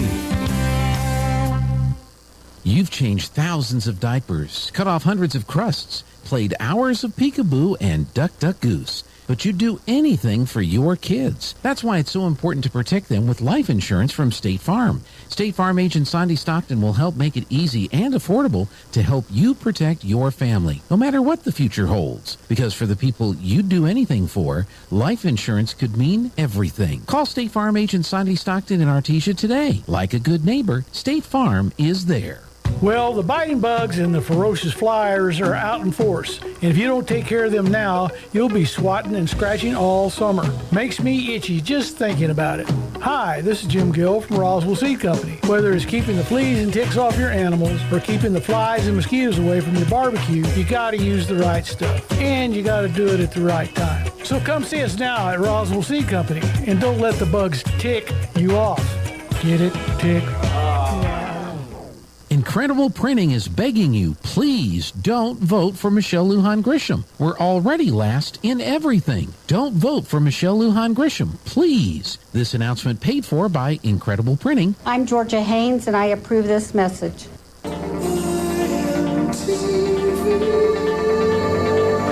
You know he's embarrassed, on that. Welcome back on the Good Morning Artesia radio show. Time to check in with the Changing Lives Coalition, and Becky Pobey is here, and Jeremiah Mendoza. Good morning. Good morning. Yeah.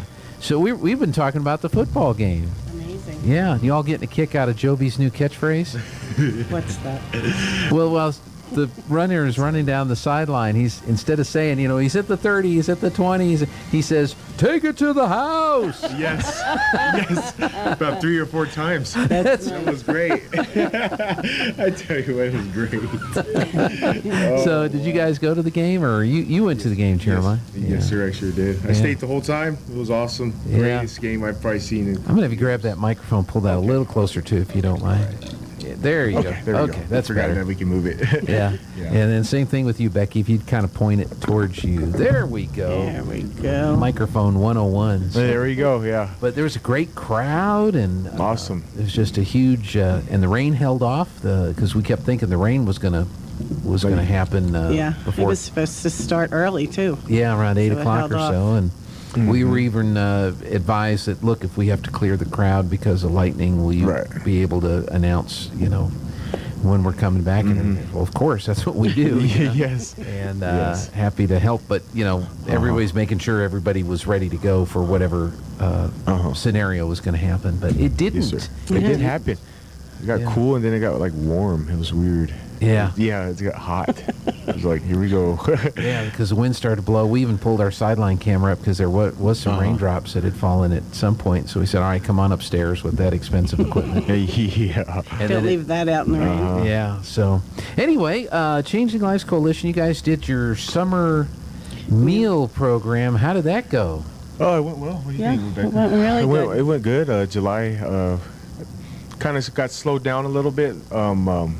Due to the COVID. We had a COVID outbreak at the center, and then it went well at the end. We had our usual. Yeah, and then it finished out very well. Good. So it was a good summer. Yeah. Yes, So sir. what was Louis' favorite lunch? What did he hang around the most for? Well, I don't know. He wanted menudo and stuff, but I don't know. I was like, we can't serve that. But I don't think it fits our nutritional guide. But I tease him on that. He probably, what do you think he ate a lot? Probably burgers and stuff. Was it the mini corn dogs? I don't think he ate me. Tuna. For odd reason. Tuna. He liked tuna. Really? Tuna's Yeah. good. The tuna is good. Those cooks are amazing. Yes, our cooks are awesome. Probably tuna, I'd say. Okay. Tuna and hamburgers. Or tacos, whatever. Well, I knew he wanted to make sure it was just right for the kids, so that was his role there, was to make sure that was all. Yes, sir. It was good. Well, now that school is officially back in session, and everything seems to be back to normal. What are we looking at doing in the schools or with the school kids this year? What are some of the programs you guys are working on? Well, here after Labor Day, we gave the schools a little time to get adjusted to the new school year. As we're getting adjusted also. We've been in contact with all the schools. So we will be in, each of us have different schools. Rebecca's going to be doing her training. When you start your training? This week? Tomorrow. Right? Tomorrow. Rebecca will be starting her Girl Circle training. And she'll be in the schools also coming up after Labor Day. So you'll be seeing us around, definitely, in all the schools. Yeah. Yeah. Excited.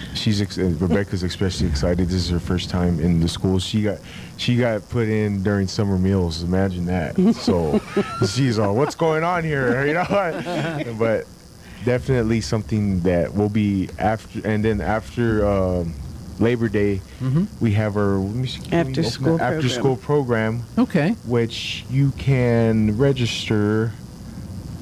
Let me see this. I'm trying to read here. On our Facebook. On our Facebook, you can visit our Facebook, Changing Lives. Changing Lives in. Why is it? Changing Lives Coalition. Changing Lives Coalition on our Facebook, sorry. And then you can also visit our website at changinglivesnm.com, or you can call us at 575-736-7024 and fill out an interest form, which is for our after school. Okay. And if you could send that to us. Yes, I'll send it to you. Yes, Gene. That'd be great. That way we can so get it out there. what will the kids be able to, I mean, who's the after school program intended for? Who? 6th graders through 9th grade. Okay. So it ranges, 6th graders, it's a different dynamic. Then you go to 9th and they're kind of like a little bit more mature. But it's also good for the young kids to coexist with the older kids. That way they could, they learn some things from old to younger. So we'll be doing that also. And will there be activities for them or places to study? What will be the goal of? Yes, sir. We'll be doing. We'll have extracurricular things. We got a new. What do we have? I forgot that game. We have a kitchen. We have a Feeding kitchen. them a snack after school. Tuna. Yes. They want tuna. Well, you better be careful because then Louie will be over there after school. Yeah, we have basketball court over there. We got a couple things that we're going to be able to implement with them. Also, some life skill things. It's going to be, I think it's going to be very good for them to, helping them with homework. Help them with homework also. Be able to, especially to get a good start to the year and keep going. Yeah, So, not be behind or catch up. I know Yes, there's sir. still some catching up going on from the COVID years. Oh yeah. And oh from yeah. summer. That's oh right. yeah. That's yes, right. sir. So yeah, they can do that. So do you have a limited number of students that can be in the program, or do people enroll in the program? I know you want them to go to the website to sign up. But Or to call. They can even stop in. Hopefully somebody will be there. Jade will most likely be in the office while we're in the schools, but they can call and set up an appointment.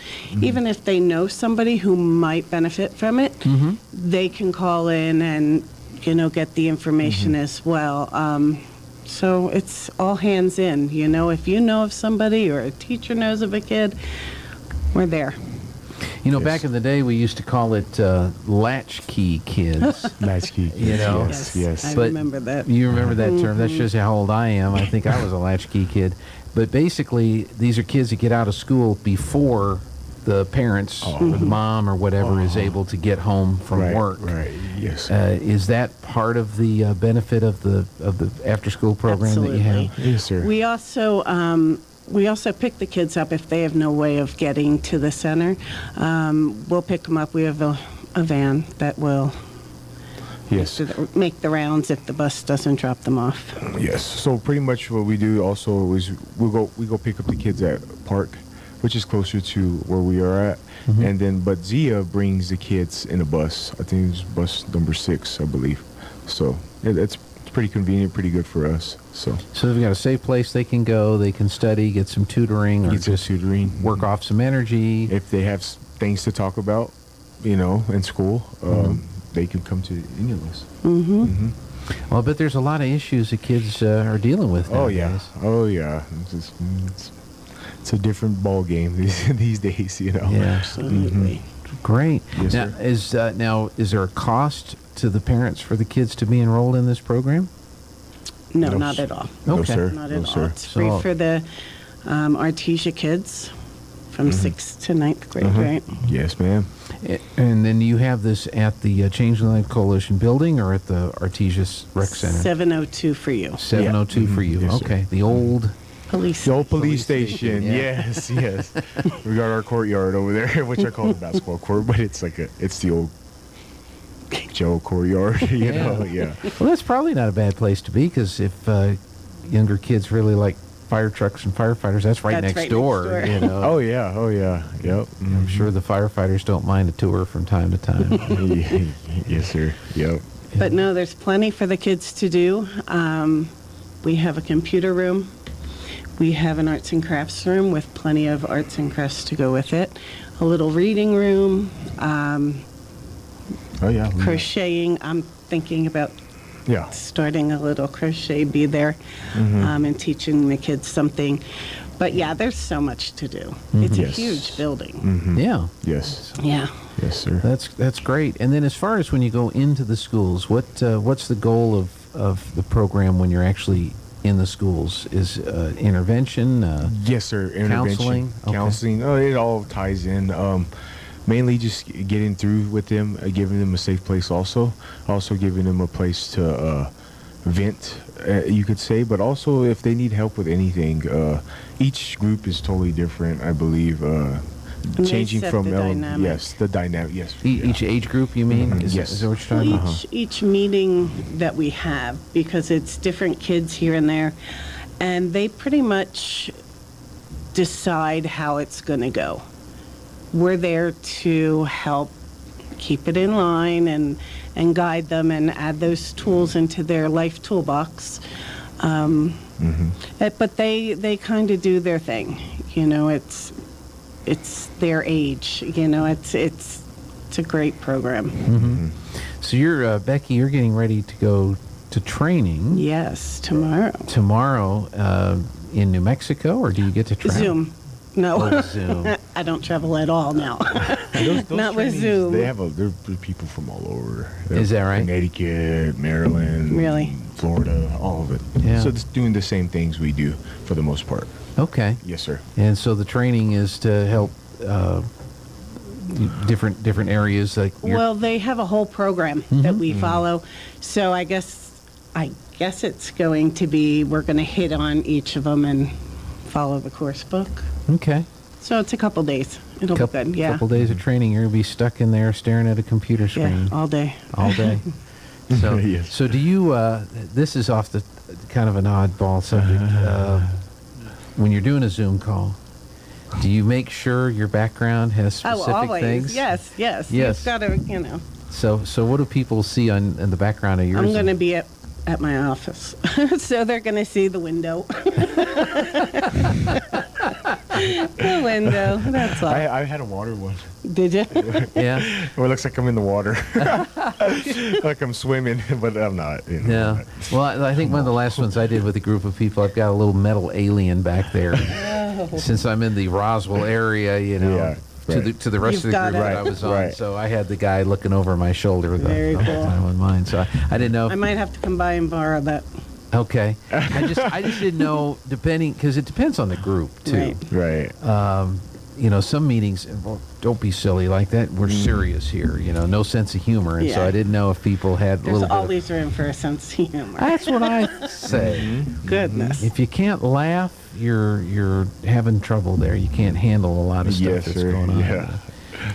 Get real frustrated.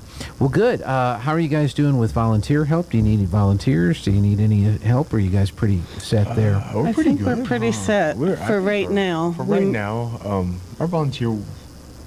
I mean, you could come and volunteer with anybody. Can come volunteer We'll put with you to us. work. We'll put you to work if you. We'll find something for you. But for the most part, yeah, pretty good, huh? Good. Yeah. Yep, Especially yep. this summer, it was awesome. Our We had volunteering lots of was great. volunteers. Well, they probably got to eat some of that tuna. They did. They did. Oh, they did. They sure love the tacos. Not everybody's a seafood lover, but as we noticed with some of the kids, but they love the tacos and stuff. So Yeah. Well, was it real tuna or was it fabricated tuna? well, No. if you think about Gene, what is the canned tuna? Would you say that's fabricated tuna? No. I would. It is. Yeah, You know, I would think some of it is. Like you get the crab meat salad on the salad bars. That's not. No, that's Yeah, that's imitation fake. crab It's meat. imitation crab. This is tuna from a can. Chicken of the sea. Come on. Well, did they say? I've heard that. Maybe it is chicken. The real fish is albacore. That's Right. what I've heard. But if it is tuna, I don't think it might be half chicken, half tuna. I don't know, but it's good. It's good, and it's good for you. It's good for you with some mayonnaise. That's great. Well, is there anything else we need to cover today, or did we kind of? think we No, hit we're all just the- ready to get back into schools Yeah. and see our kids and get ready for new school year. And I think it'll be good, huh? It'll be fun. I think we're set. The opportunity. Excellent.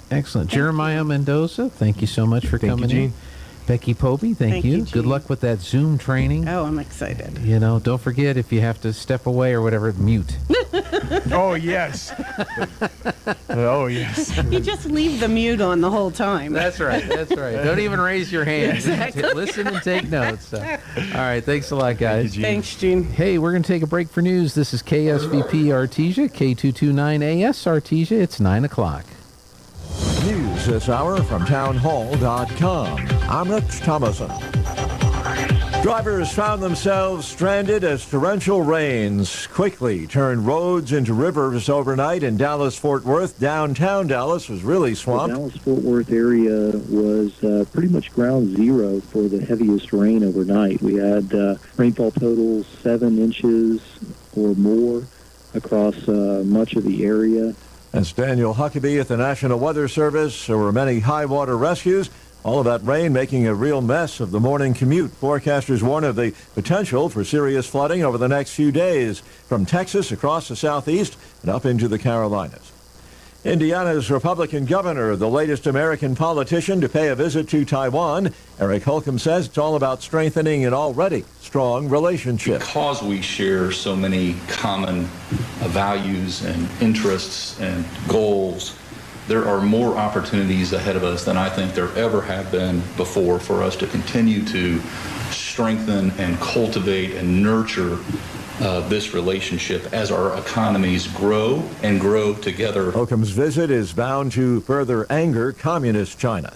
First Lady Jill Biden out of quarantine after twice testing negative for the coronavirus. After testing positive last Tuesday, the First Lady isolated in South Carolina, where the Bidens were wrapping up a family vacation. She was prescribed a 5-day course of the antiviral Paxlovid and over the weekend tested negative for COVID-19 twice before reuniting with the president in Delaware on Sunday. Not too long ago, the president recovered from a rebound case of the virus. Greg Clugston, Washington. Sell-off underway this morning on Wall Street. The Dow down 507 points. The Nasdaq is off 287 points. More on these stories at townhall.com. Hey, I'm Andy. If you don't know me, it's probably because I'm not famous. But I did start a men's grooming company called Harry's. The idea for Harry's came out of a frustrating experience I had buying razor blades. Most brands were overpriced, overdesigned, and out of touch. At Harry's, our approach is simple. Here's our secret. We make sharp, durable blades and sell them at honest prices for as low as $2 each. We care about quality so much that we do some crazy things, like buy a world-class German blade factory. Obsessing over every detail means we're confident in offering a 100% quality guarantee. Millions of guys have already made the switch to Harry's, so thank you if you're one of them. And if you're not, we hope you give us a try with this special offer. Get a Harry starter set with a 5-blade razor, weighted handle, shave gel, and a travel cover. All for just $3 plus free shipping. Just go to harrys.com and enter 3388 at checkout. That's harrys.com, code 3388. Enjoy. Ukraine denies responsibility for a car bombing. It killed the daughter of a Russian nationalist. The Moscow branch of the Russian Investigative Committee says preliminary information indicates the daughter of an influential Russian political theorist was killed Saturday night by an explosive planted in an SUV she was driving. 29-year-old Daria Dugina was the daughter of the Russian nationalist philosopher and writer Alexander Dugin, who's often referred to as Putin's brain. An advisor to Ukrainian President Volodymyr Zelensky Zelensky denied Ukrainian involvement, saying we are not a criminal state unlike Russia and definitely not a terrorist state. The Kremlin frequently echoes rhetoric from Dugin's writings and appearances on Russian state TV, and his daughter had expressed similar views as a commentator. I'm Mike Gracia. Israel's Supreme Court rejecting an appeal to release a Palestinian detainee, been on a hunger strike now for several months. News and analysis at townhall.com. Students and staff at Indiana State University are in mourning. The school says 3 students have been killed in a single vehicle accident, including some members of the school's football team. 5 people were in the vehicle when it left the road and hit a tree. 2 survivors now in serious condition. That crash early Sunday morning near the town of Riley, about 10 miles from the university's campus in Terre Haute. Jason Walker reporting. Closing arguments due today in the retrial of 2 men charged with plotting to kidnap Michigan Governor Gretchen Whitmer back in 2020. The defense has argued entrapment by the FBI. The 2 men are on trial for a second time after a jury in April could not reach a unanimous verdict but acquitted 2 other men. And former President Trump has chimed in. Recently, he called the kidnapping plan a fake deal. More on these stories at townhall.com. Today's KSVIP is Sharon Northrup, who is celebrating a birthday. Happy birthday to someone I have known forever, and I so admire. You are one of the most humble and compassionate persons I have ever known. I love you, Sela. Today, Sharon, you're going to receive a flower from Lovebud Floral and KSVP. Today's KSVIP, Sharon Northrup.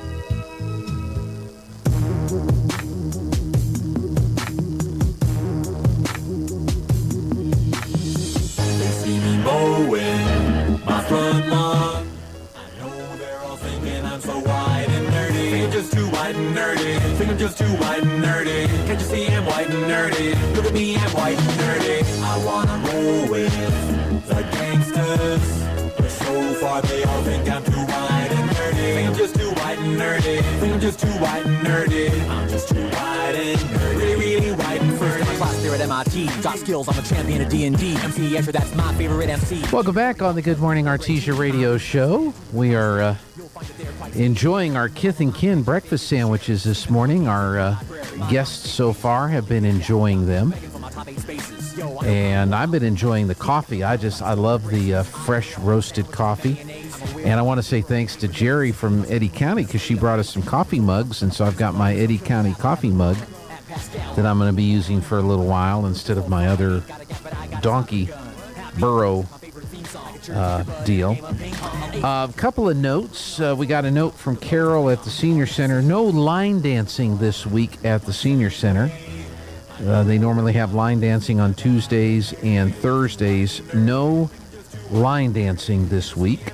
So keep that in mind on your schedule. No line dancing. So we got that.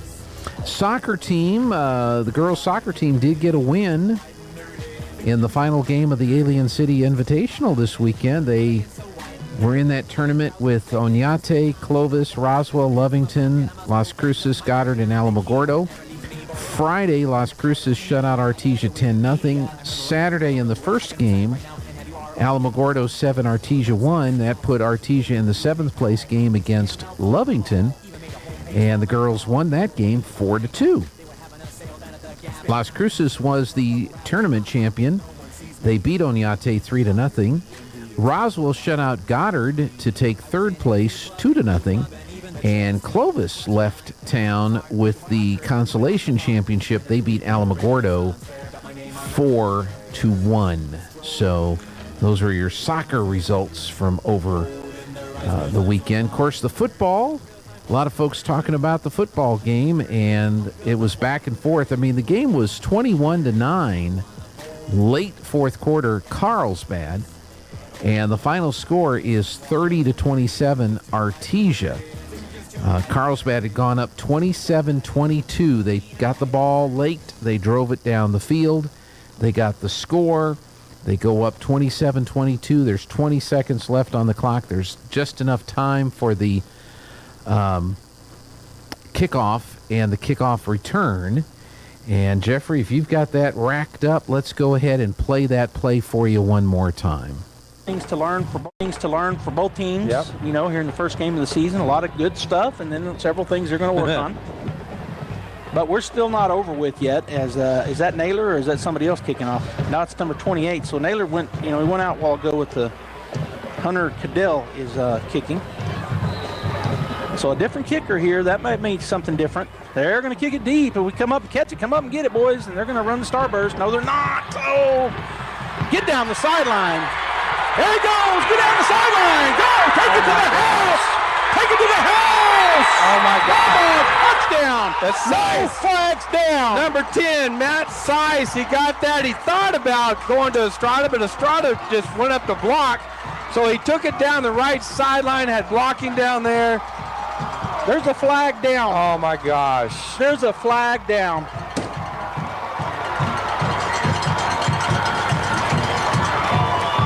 Wow. I didn't see it. I didn't It's all see the way it. down there where he was. There's one guy left down there on him. I know. I don't know. Wow. Oh, it's on them? Yeah, somebody needs to make a call. I agree. Tell us what's going on.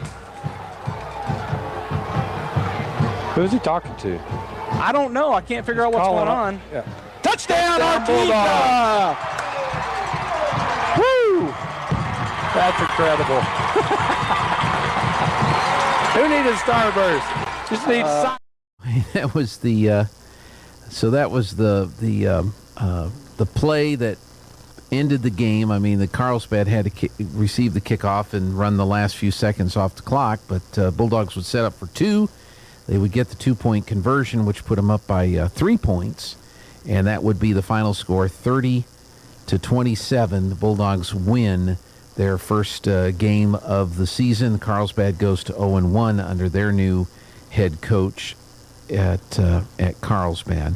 And the Bulldogs will now head to Hobbs America this coming Friday night. Hobbs is, they were also a big-time winner in football this past weekend. They beat up on Clovis.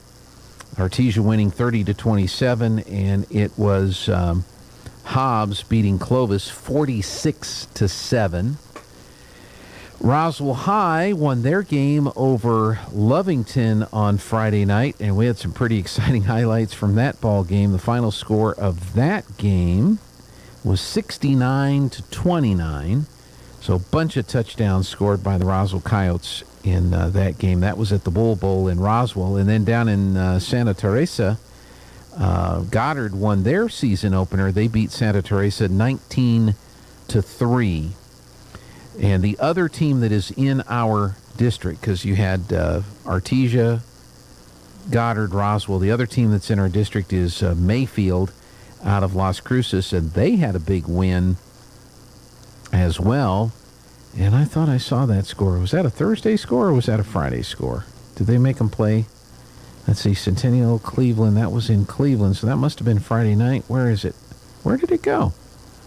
Should have written it down, right? Otherwise, I'm sitting here scanning through and trying to talk at the same time, and y'all don't want to hear any of that.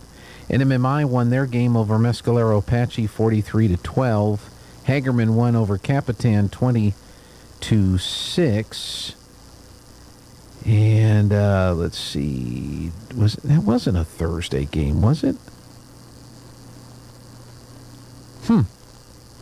I know I saw it, or no, was it on Saturday? I bet it was on Saturday. That's what it was. Yeah, they played on Saturday against Monzano, 35-0. 35-0. Mayfield won.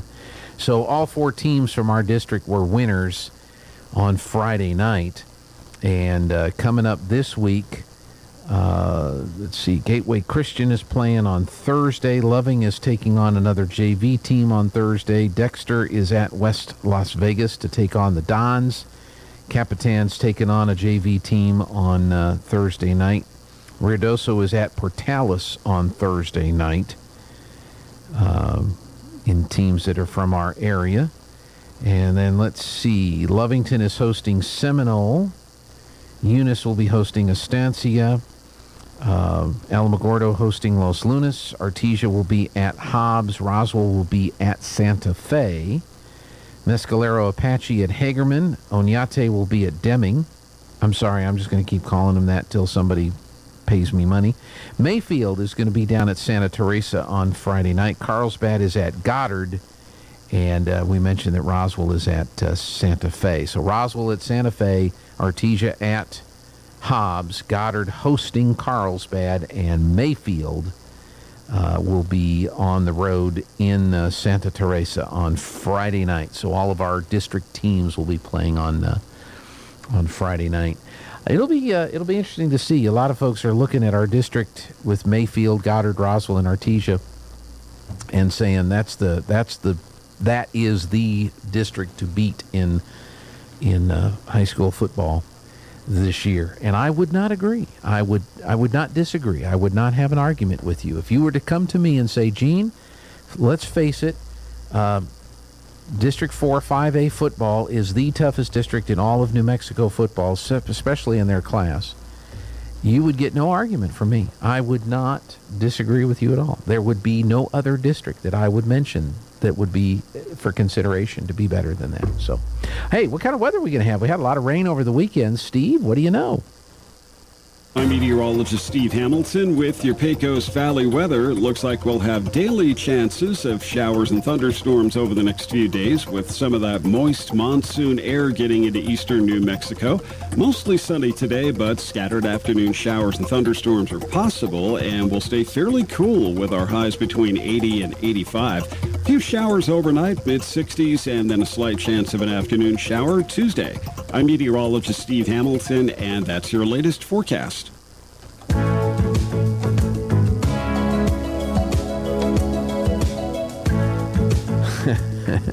Take it to the house. Mostly cloudy, 72 here in Artesia, New Mexico. We've got humidity at 77%. Dew point is 64. Winds are out of the north at 11. Pressure 30.02 and edging upwards. Our air quality is 51. We have moderate air quality at this hour.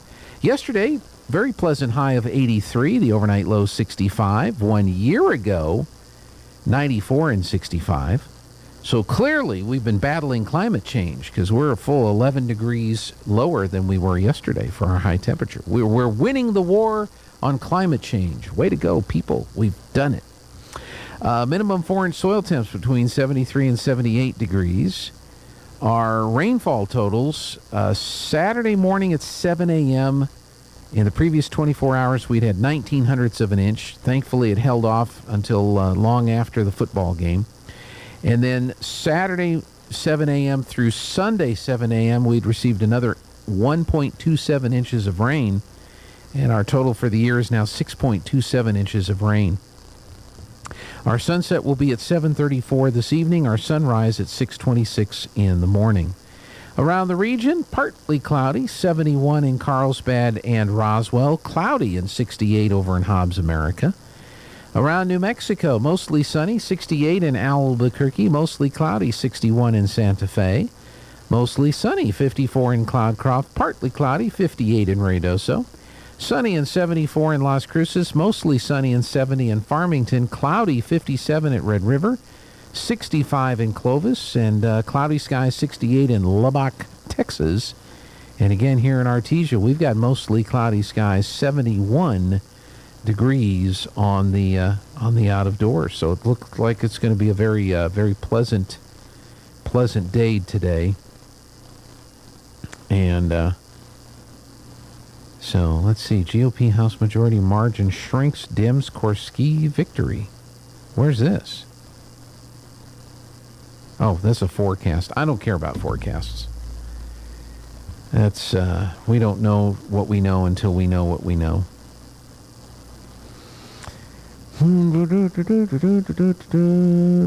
Okay.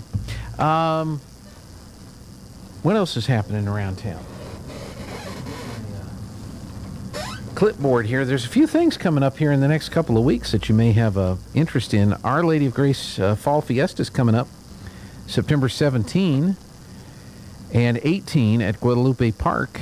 On the 17th, they're going to have Grupo Cuestión de Tiempo. I know I'm saying that wrong, but they're going to have two performances, 1:30 and 3 o'clock. Al Hurricane Jr. is going to be performing at 5 o'clock. And Norteña is going to be performing at 7 o'clock on September 17th. And then on the 18th, there'll be a band at 1. I'm not reading the logos very well. I think it's 1 o'clock.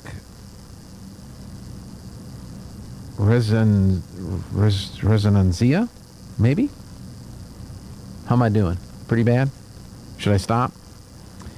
Grupo Malded at 3 o'clock, and then Adolfo Urias at 5:30. There's going to be a jalapeno eating contest on September 17th, 6 o'clock.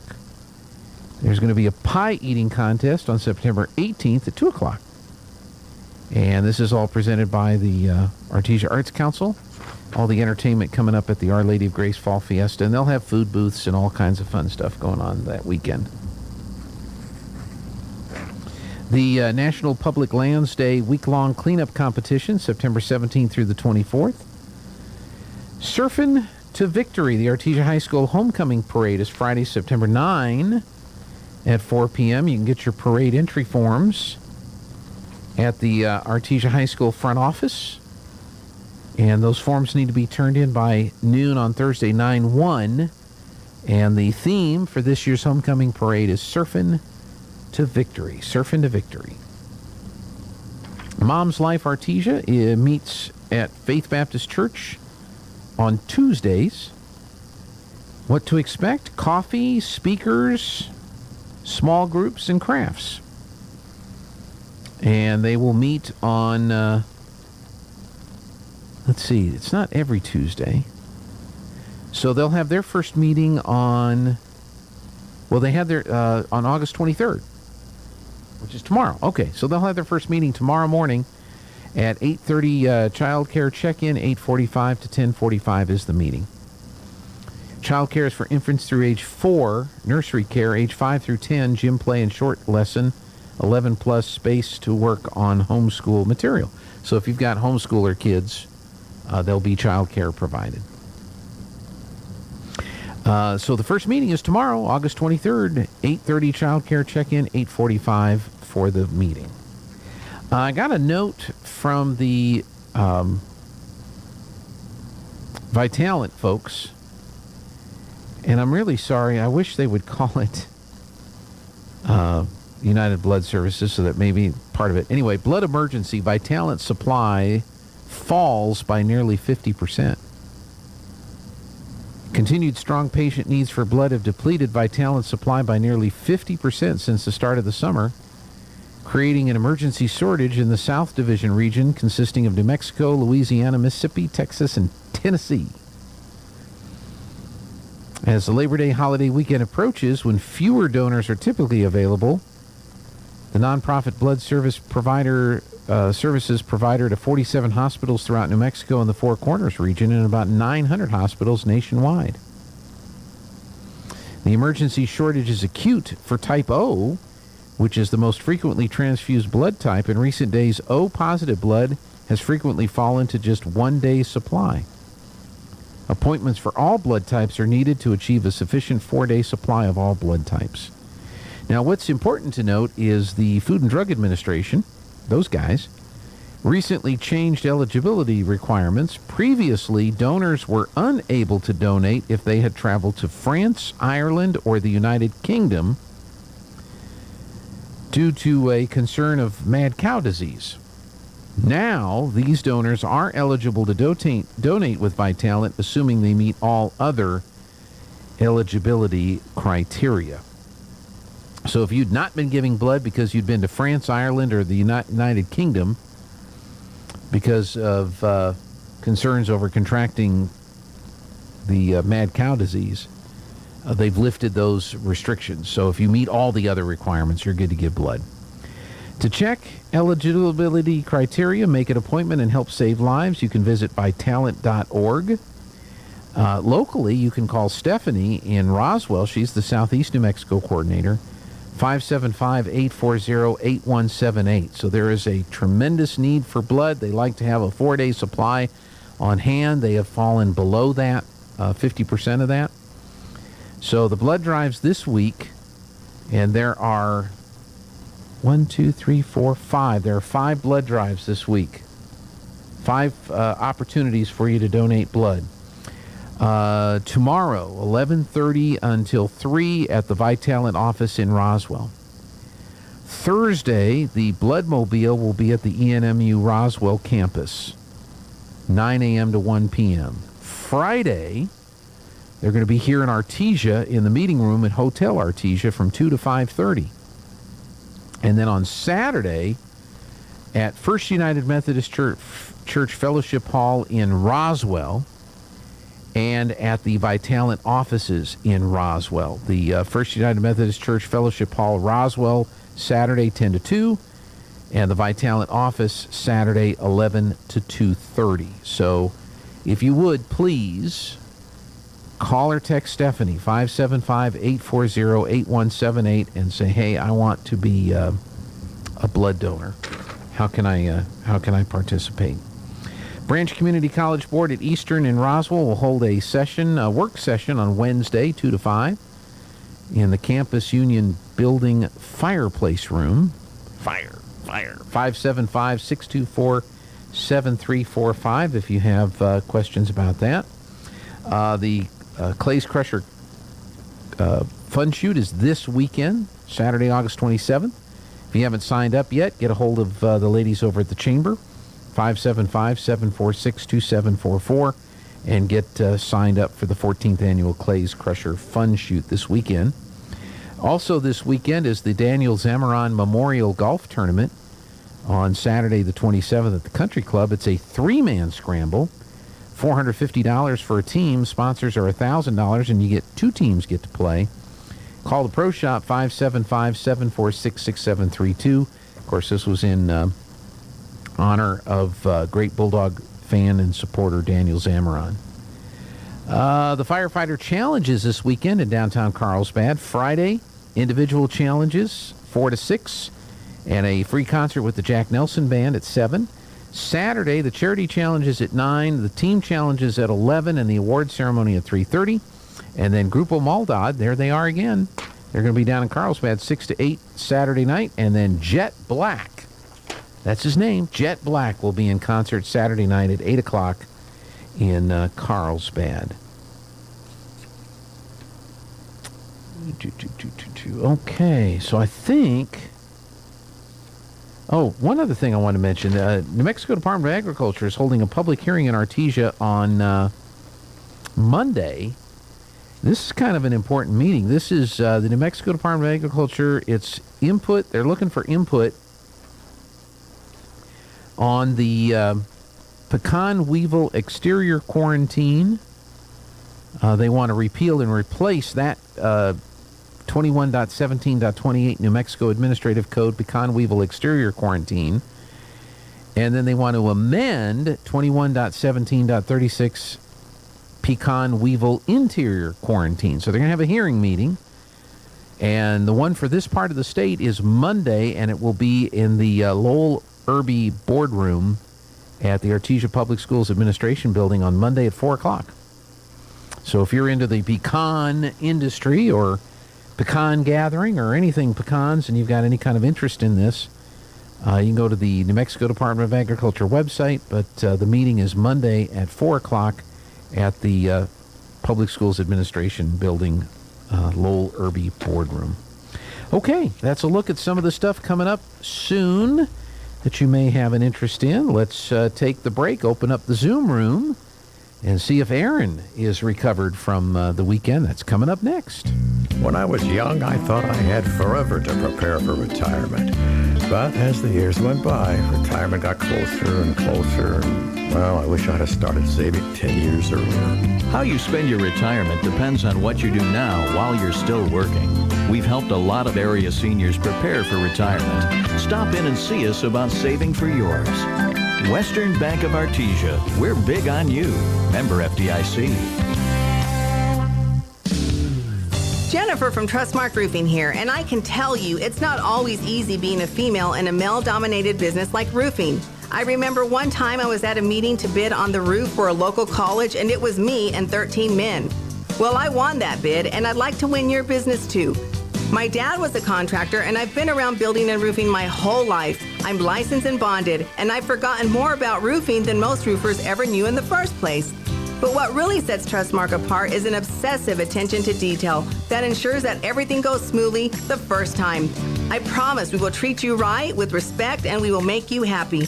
So yeah, it might be a bit odd for a woman to own a roofing company, but give us a try. Let us give you an estimate for your roof. I think you'll be glad you called. For all your roofing needs, call us at 575-755-ROOF or find us online at trustmarkroofpros.com. Trustmark Roofing, we put people first. Never gonna give you up, never gonna let you down, never gonna run around and desert you. Welcome back on the Good Morning Artesia radio show. Aaron's got a whole bunch of good game slides up there. That's the most interesting man in the world saying good game. Yeah. Then I found a slide of a flying toilet and cat. So I had to You know, I read a story about that song, the Rickroll, the Never Gonna Leave You, whatever the name of that song is. Never Gonna Give You Up. Never Gonna Give You Up. And apparently there's an insurance company that has hired him. They've brought him out of retirement, although I think he still is entertaining around the UK.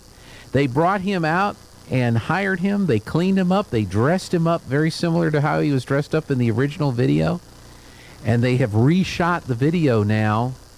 I don't know if it's the same actors and actresses that were in the original video, but it's now being used by an insurance company.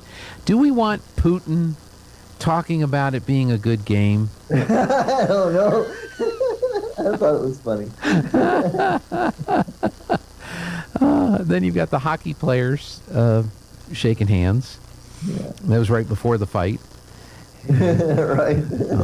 So did you go to the game, watch the game? How did I watched it on KSVPTV.com. How did we do with our presentation? Did well. Okay. Looking for that instant replay, but that's on the ESPN budget, I'm sure. Well, we thought about it, and it was our first game, and I thought, let's not complicate this any more than it already is. Yeah. Because you remember, it's a three-man crew.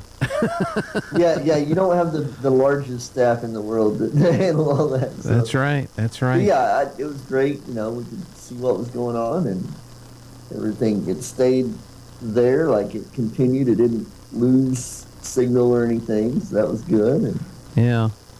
I was watching some other folks that I know that are doing some video now, and you can tell they're just getting started. Let me put it that way. They'll get better. You won't get seasick watching ours, I don't think. So that's right. That's a good thing. But as there's more people jumping in, they'll get better at it. The techniques will improve. I'll get to steal some ideas from them, I'm sure. At some point down the road. But what a crowd, though. We had a few times we showed the crowd, and you could tell it was packed. Yeah, it looked like a really good turnout. So that was good. And the rain held off. Yes. Rain didn't actually start till early Saturday morning, so that meant... Which if you're sitting at home, you're like, it could be entertaining if the rain broke out, but that's for true. Those that are in the stands, it's not so entertaining. Well, the winds kicked up, and it did start to rain a little bit, and it got to the point we pulled our sideline cam because we didn't really want that stuff to get soaked. Yeah. And then not long after he came up, Jeremiah from Changing Lives was saying how the temperature changed. Oh. It went from being cool and windy to starting to warm up a little bit when the winds died down as it got towards the end of the game. And I thought, wow, that's interesting. And it was warm where I was. I told Lana, this is one of the few games. I sit on the camera deck, so I'm outside. The only difference between me and the regular fans is I'm really, really high up, and I have a roof over my head. Oh. But other than that, I experience the same temperatures and humidity and everything that everybody else in the stands. Now, the announcers, they're sitting down in the AC. Oh. And the people sitting in the suites are in the AC, and where the coffee was is in the AC. And not often when I go to get a cup of coffee or whatever, do I notice a drastic difference between inside and outside. But Friday night, when I walked into the hallway to go down and get coffee, I went, whoa, it's pretty nice in here. So it was kind of muggy and it was kind of humid, but what a crowd. I mean, it was, and when that last touchdown, when Carlsbad got that last touchdown, you're looking back, well, if we'd have done this or we'd not allowed that or had made this, we probably could have won the game, but what a good game and what a good start to the season. And then the run back. Yes. The last quarter was just crazy entertaining. It was. A lot going on. Yeah, there was a lot going on back and forth. They both wanted it, I think. Well, and I think you got a good coach down there. I mean, he had the players playing, and they looked like they had a good game plan. So let's hope he has. It's like we say in Artesia, good luck the rest of the year now. Yes. Good luck with everybody but us. So, although I gotta say, Aaron, I gotta be honest with you. They're going to Carlsbad. They're going to Goddard. They're going to Roswell to play Goddard Friday night, and we cover Goddard. Uh-oh. Don't I have to root for Goddard then in this game? I don't know. That might end your winning streak of being 1 for 1 on that. We'll see. We'll see how it goes. How did Carlsbad handle the rain over the weekend? Pretty good. We had some roads get closed, I think, but they're the normal ones that I think we close them just to be safe, typically. But overall good, and excited to see some desert flowers show up here in the next several days. And we call them weeds. What are you talking about? Got to be an optimist. Dandelion by any other name is a flower. Yeah, well, I was looking at the video. I've got cameras at a couple of places now, remote transmitter sites, and the one in Roswell, up on the hill there, west of Roswell, I could see water standing on the hill. It was pooling up on the hill, and I thought, well, that's a little unusual. Usually it just runs off. Oh, yeah. And then I've got a spot in the building that I've got to get sealed. It's underneath where the air conditioning intake is from the package unit. And with that much water, I thought, I bet there's water in the building. And so I went to the interior camera, and sure enough, there was water on the floor inside the building there. And so I was a little worried, but we have refrigerated air and a transmitter that throws out heat. And so did Aaron freeze? Aaron, I think you froze. I don't know if Aaron can hear us. He's just staring at me like I've said something silly. Is he frozen on your end, Jeffrey? Or am I the only one that's frozen? Are you frozen, Jeffrey? Give me a thumbs up. Nope, you're moving. Okay, so I see Jeffrey. Huh. Aaron has frozen. Yeah, but I mean, he's frozen. So do we need to drop him from the call and have him call in again or log in again? I'm not sure what we need to do here. This is the first time that's happened. So, let's see. All I can do is leave, Jeffrey. You'll have to boot him out if you want to see if he'll reconnect. Well, that's a first for that. Well, let me do this. While you're trying to do that, let me... He's joining again. Oh, he's joining again? Okay. Ah, there he is. There you are. Okay, you're back. My computer just died all of a sudden. Well, I was telling the story about what I saw on the camera in Roswell, and you were just staring at me like, what a stupid idiot story this guy is telling. So, anyway, was there a joke or story you wanted to share with us this morning? Sure. There are two friends walking their dogs, a Dalmatian and a Chihuahua, when they smell something delicious coming from a nearby restaurant. The guy with the Dalmatian says, well, let's go get something to eat. The guy with the Chihuahua says, we can't go in there, we have dogs with us. So the first guy says, just follow my lead, puts on a pair of sunglasses and walks into the restaurant. Sorry, said the owner, no pets allowed. But this is my seeing eye dog, the guy with the Dalmatian said. A Dalmatian? Yes, they're using them now. The owner said, very well then, come on in.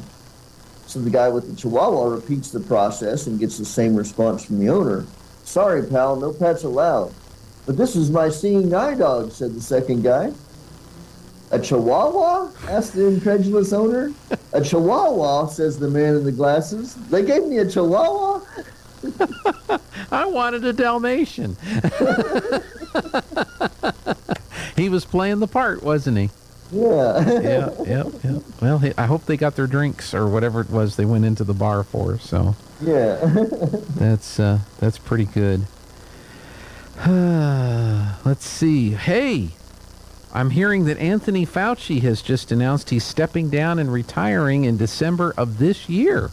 Yes, I saw that headline come across. That's interesting. You remember he said that he would retire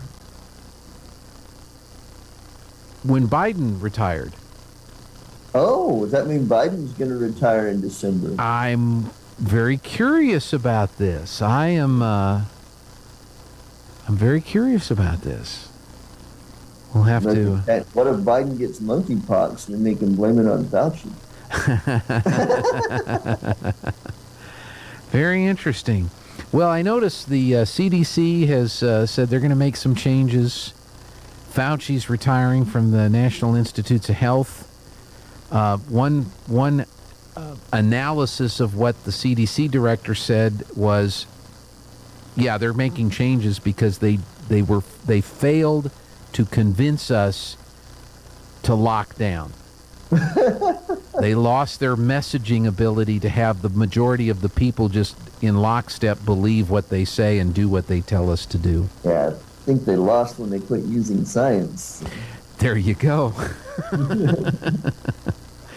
So, and then the judge down in Florida said the DOJ is not, he doesn't agree with their request to hide all the stuff from the affidavit. Oh, good. So I think it's going to come out, and I think Trump is going to sue some people. Cool. Over this whole thing. So we may finally get the thing released and get to the bottom of what on earth they're looking for with this guy anyway, which may turn out to be nothing. Yeah, the affidavit says this is a fishing expedition to see if we can keep Trump from running in 2024. Yeah, and then James Carville will have to hide again. All right. Well, let's get into the market update, see what we know. All right. This is Aaron Irving of LPL Financial, member of FINRA and the SIPC, bringing you your mid-morning stock market report for Monday, August the 22nd. U.S. stocks fell today as the summer rally continues to wane and fears of aggressive interest rate hikes return to Wall Street. The Dow Jones Industrial Average dropped by 1.49%, while the S&P 500 and NASDAQ Composite dropped 1.79% and 2.17% respectively. Investors are anticipating what could be a volatile week of trading ahead of Federal Reserve Chairman Jerome Powell's latest comments on inflation at the central bank's annual Jackson Hole Economic Symposium. Tech stocks declined on concerns over more aggressive rate hikes from the Fed. Amazon fell 2%, and semiconductor stocks dropped, with NVIDIA down 2.4%. Shares of Netflix were 4% lower following a downgrade to sell from CFRA. European markets experienced steep declines, driven in part by worries of rising inflation and higher interest rates around the world. On the earnings front, traders are expecting Palo Alto Networks and Zoom Video to report results after the bell today. The 10-year Treasury yield is edging higher as bond traders expect the Federal Reserve's Jackson Hole Symposium to send a hawkish message to markets. The benchmark yield broke above 3% today for the first time since July 21st.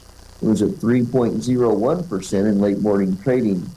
The Dow Jones Industrial Average is currently down 433 points to 33,273. The S&P 500 is 67 points lower at 4,161, and the NASDAQ Composite is off by 257 points to 12,448. West Texas Intermediate crude is down $2.14 a barrel to $88.63. Stocks of local interest. HF Sinclair is up 23 cents a share to $52.81. Walmart is off by $1.57 to $135.45 a share. EOG Resources is up 62 cents a share to $119.37. And ConocoPhillips is 38 cents higher at $105.52 a share. This is Aaron Irving with Oakley & Irving Wealth Management, serving business owners and energy industry professionals in the Pecos Valley and beyond. You can find us at oiwealth.com, or at our offices in Artesia and Carlsbad. You can call us at 575-887-7075. All indices are unmanaged and may not be invested into directly. Securities are offered through LPL Financial, member of FINRA, and the SIPC. All right, Aaron, you have a wonderful day today. All right, you do the same. Aaron will have the closing markets for you this afternoon at 4:30. One more time, let's take a break. We've got the Sean Hannity commentary for today next. Need to ship a package? Choose UPS. Need to ship a package UPS from Artesia? Bring your package to Brown Drug. Brown Drug wants to be your UPS shipping center in Artesia. Use Brown Drug as your UPS shipping center and we'll reward you by shipping your 11th package 5 pounds or less for free. If you want to make sure your package arrives on time, use UPS. The easy and convenient place to ship UPS in Artesia is Brown Drug at the corner of 4th and Washington. Turn up your radio. Here's the Sean Hannity Morning Minute. 62% of Americans worried about paying for housing. Half of America's companies say they're not hiring anymore. A new survey that came out, 52% of American businesses have implemented hiring freezes. This is predictable. The Biden inflation nightmare now has middle-class families turning to food banks. Tightening of the family budget is now apparent at these nation's food banks. Industry leaders telling Fox News Digital that the middle-class families are waiting in the longest lines that some locations have ever seen. We've never seen so many people online, said Karen Aaron, president and CEO of the Feeding Westchester. Westchester County in New York is not a poor county. Check out the Sean Hannity radio show later today, right here. Listen, the last time the economy looked like this, the stock market tanked 50%. The U.S. dollar lost 46% of its value, and the price of oil quadrupled. Yet, while the U.S. economy collapsed and inflation ran through the roof, the price of gold shot up 1,300%, and silver rocketed over 2,400%. So if history repeats itself, we could see it happen again. Can you afford to miss what could be the biggest gold and silver boom of our generation?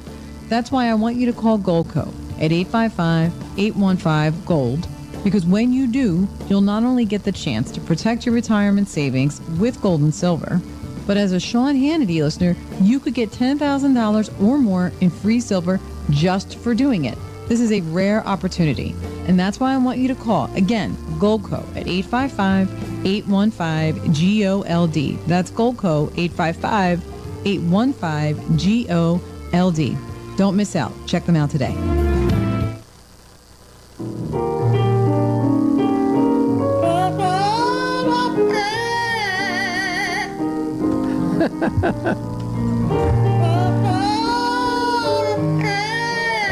That's our singing parrot, who we really enjoy. So, anyway, hey, Joby's not here yet. Jeffrey, do you have that highlight? Can we play that highlight one more time? I'm I'm going to play that highlight one more time. Bulldogs won the game over Carlsbad. They were down 27-22 with 20 seconds left in the game. Carlsbad kicks off to Artesia, and this happens. Things to learn for both teams. Yep. You know, here in the first game of the season, a lot of good stuff, and then several things they're going to work on. But we're still not over with yet. As is that Naylor or is that somebody else kicking off? Now it's number 28. So Naylor went. He went out a while ago with the Hunter Cadell is kicking.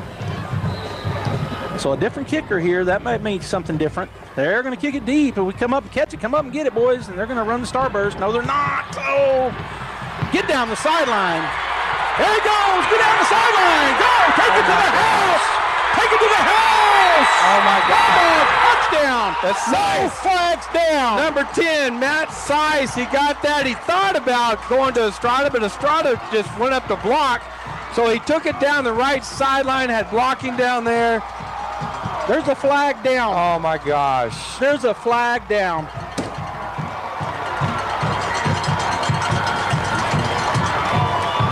Wow.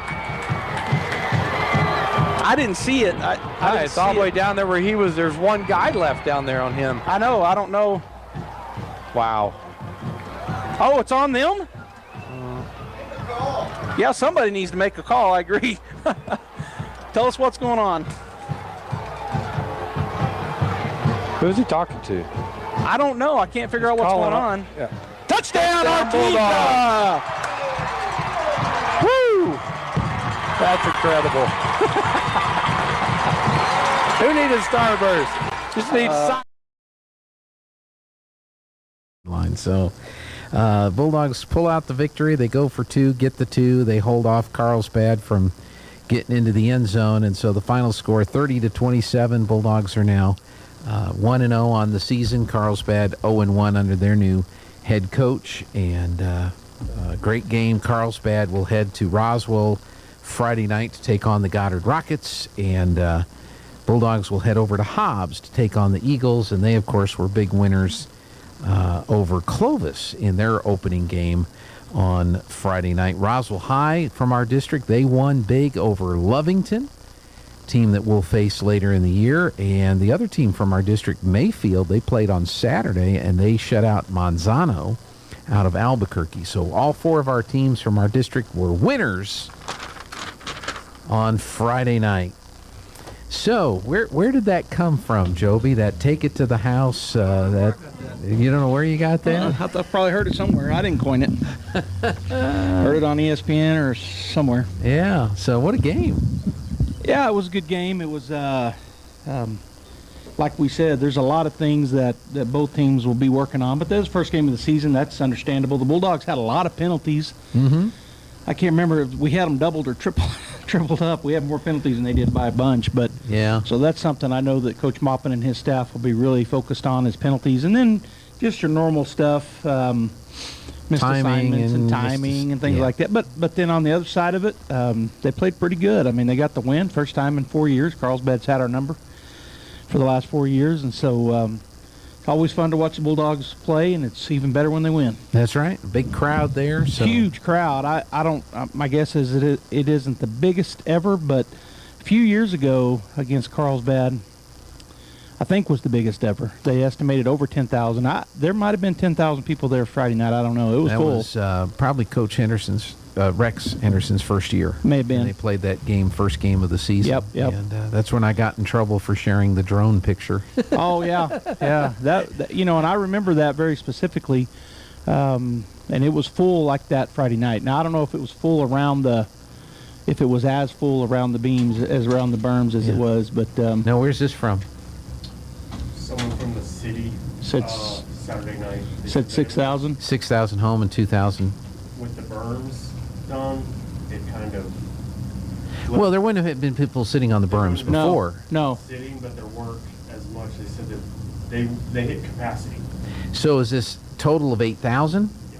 Okay. So around 8,000 6,000 people there. sitting on the Artesia side, 2,000 sitting on the Carlsbad side, about 8,000 people. Yeah. And probably the threat of the weather may have held off some folks from coming. A little bit, because it was 80% chance at 8 o'clock. I thought it was going to rain, and then it never did. Of course, it came later that night. That it did. We got flooded good. Well, good. Well, let's talk some fishing. What would you like to talk about today? Standings? Well, we can talk about standings here in just a minute, but that flooding we got last week, and then specifically Friday night and Saturday, I think, the area southeast New Mexico and up into the mountains really got rain. And last week I talked about the fact that David Rutherford, the tournament director, and I were discussing possibly moving our last 2 team tournaments, but because Brantley is really low and we didn't know how much lower it would get. But then with all that rain last week, and then I read, I think it was one of the local guys that does a lot of weather stuff, can't think of his name, but he put out a lot of information via the state and maybe the county as well about the what's happening right now with the Pecos River. It's full, it's running, and the crest, it's flood. It's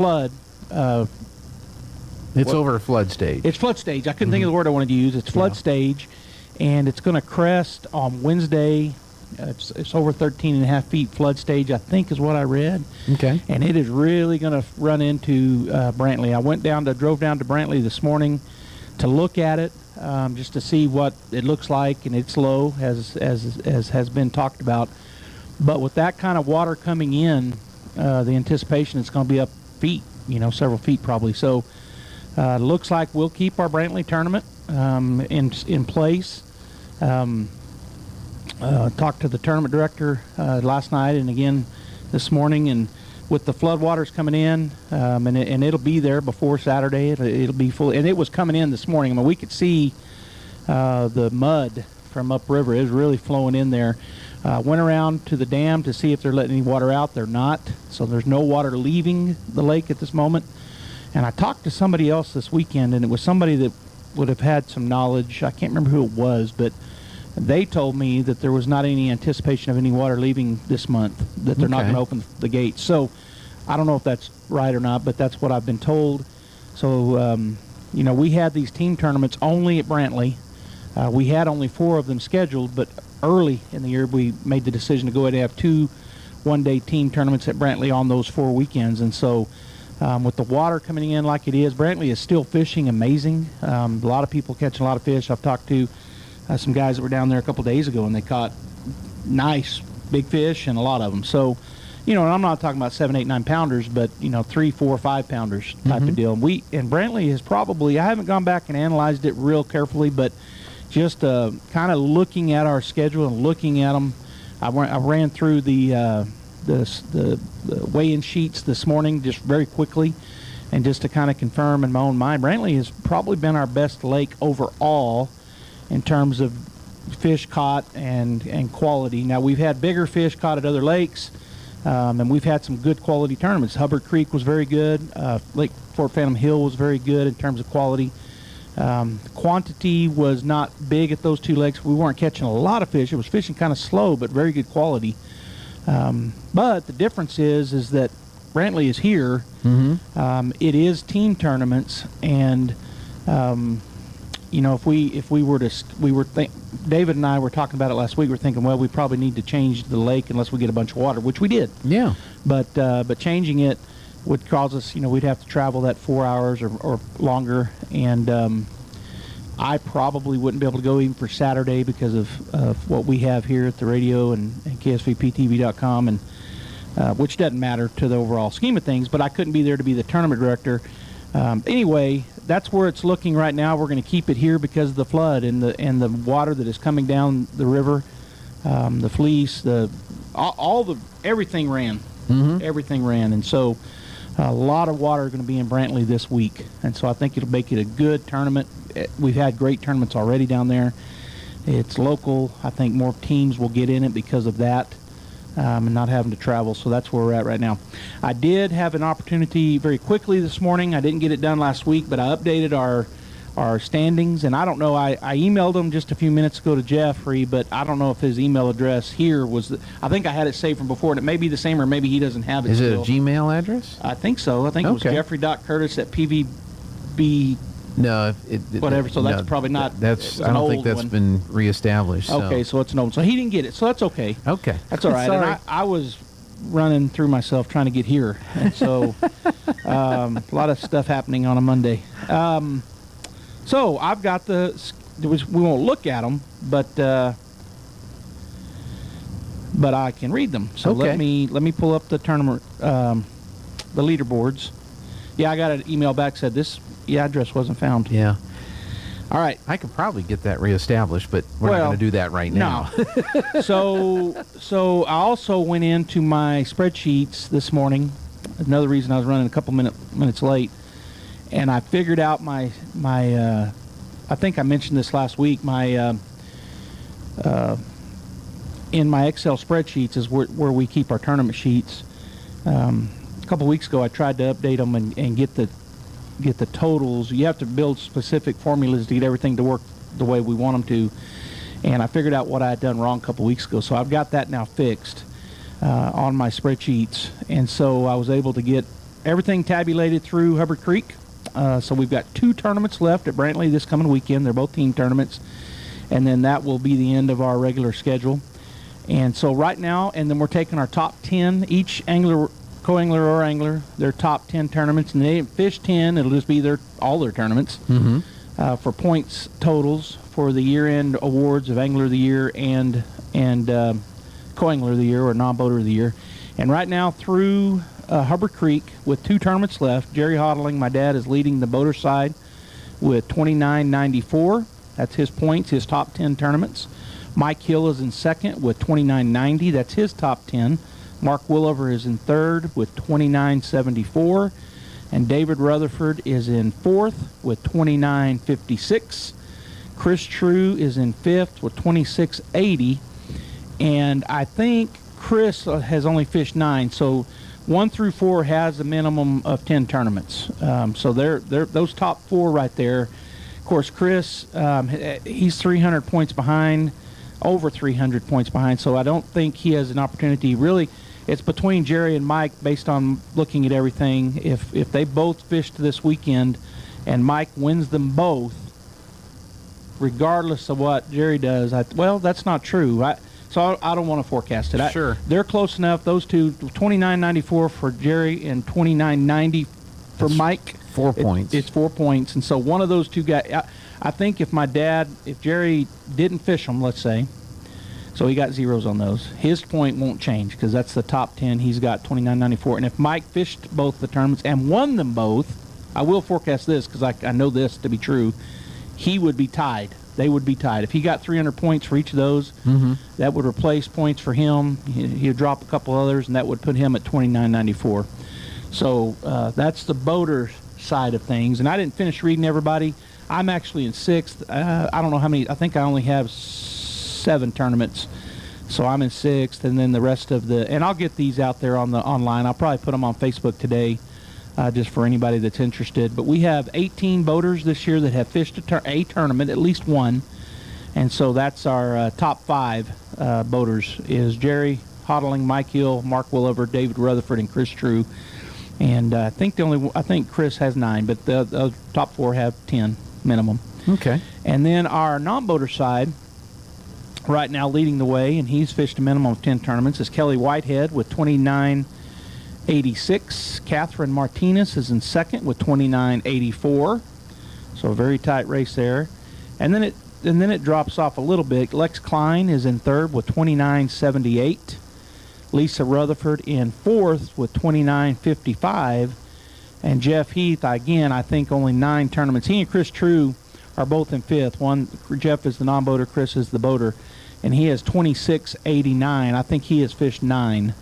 And then the drop-off is pretty deep from there because they don't have 10 tournaments. But anyway, so Kelly Whitehead leading the way. Catherine Martinez only 2 points behind. Lex Klein only 8 points behind. And Lisa Rutherford down at 29.55 is in fourth. And Jeff Heath in fifth with 26.89. And that's, again, those top 2, Kelly and Catherine, if they both fish this weekend, their points will, one of them is going to be I think they're, Lex, I don't know if he can win it.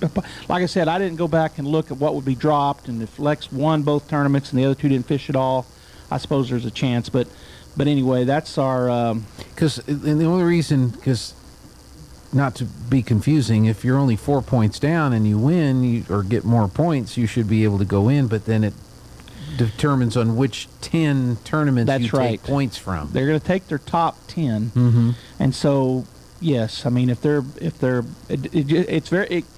You think I thought, oh well, if I win, then I'm going to be in. But when I was looking at New Mexico Bass Nation a couple years ago when I made the team, or if I get this points, then I'll be in. But when there's a drop involved, or in this case, there could be theoretically 9 tournaments dropped.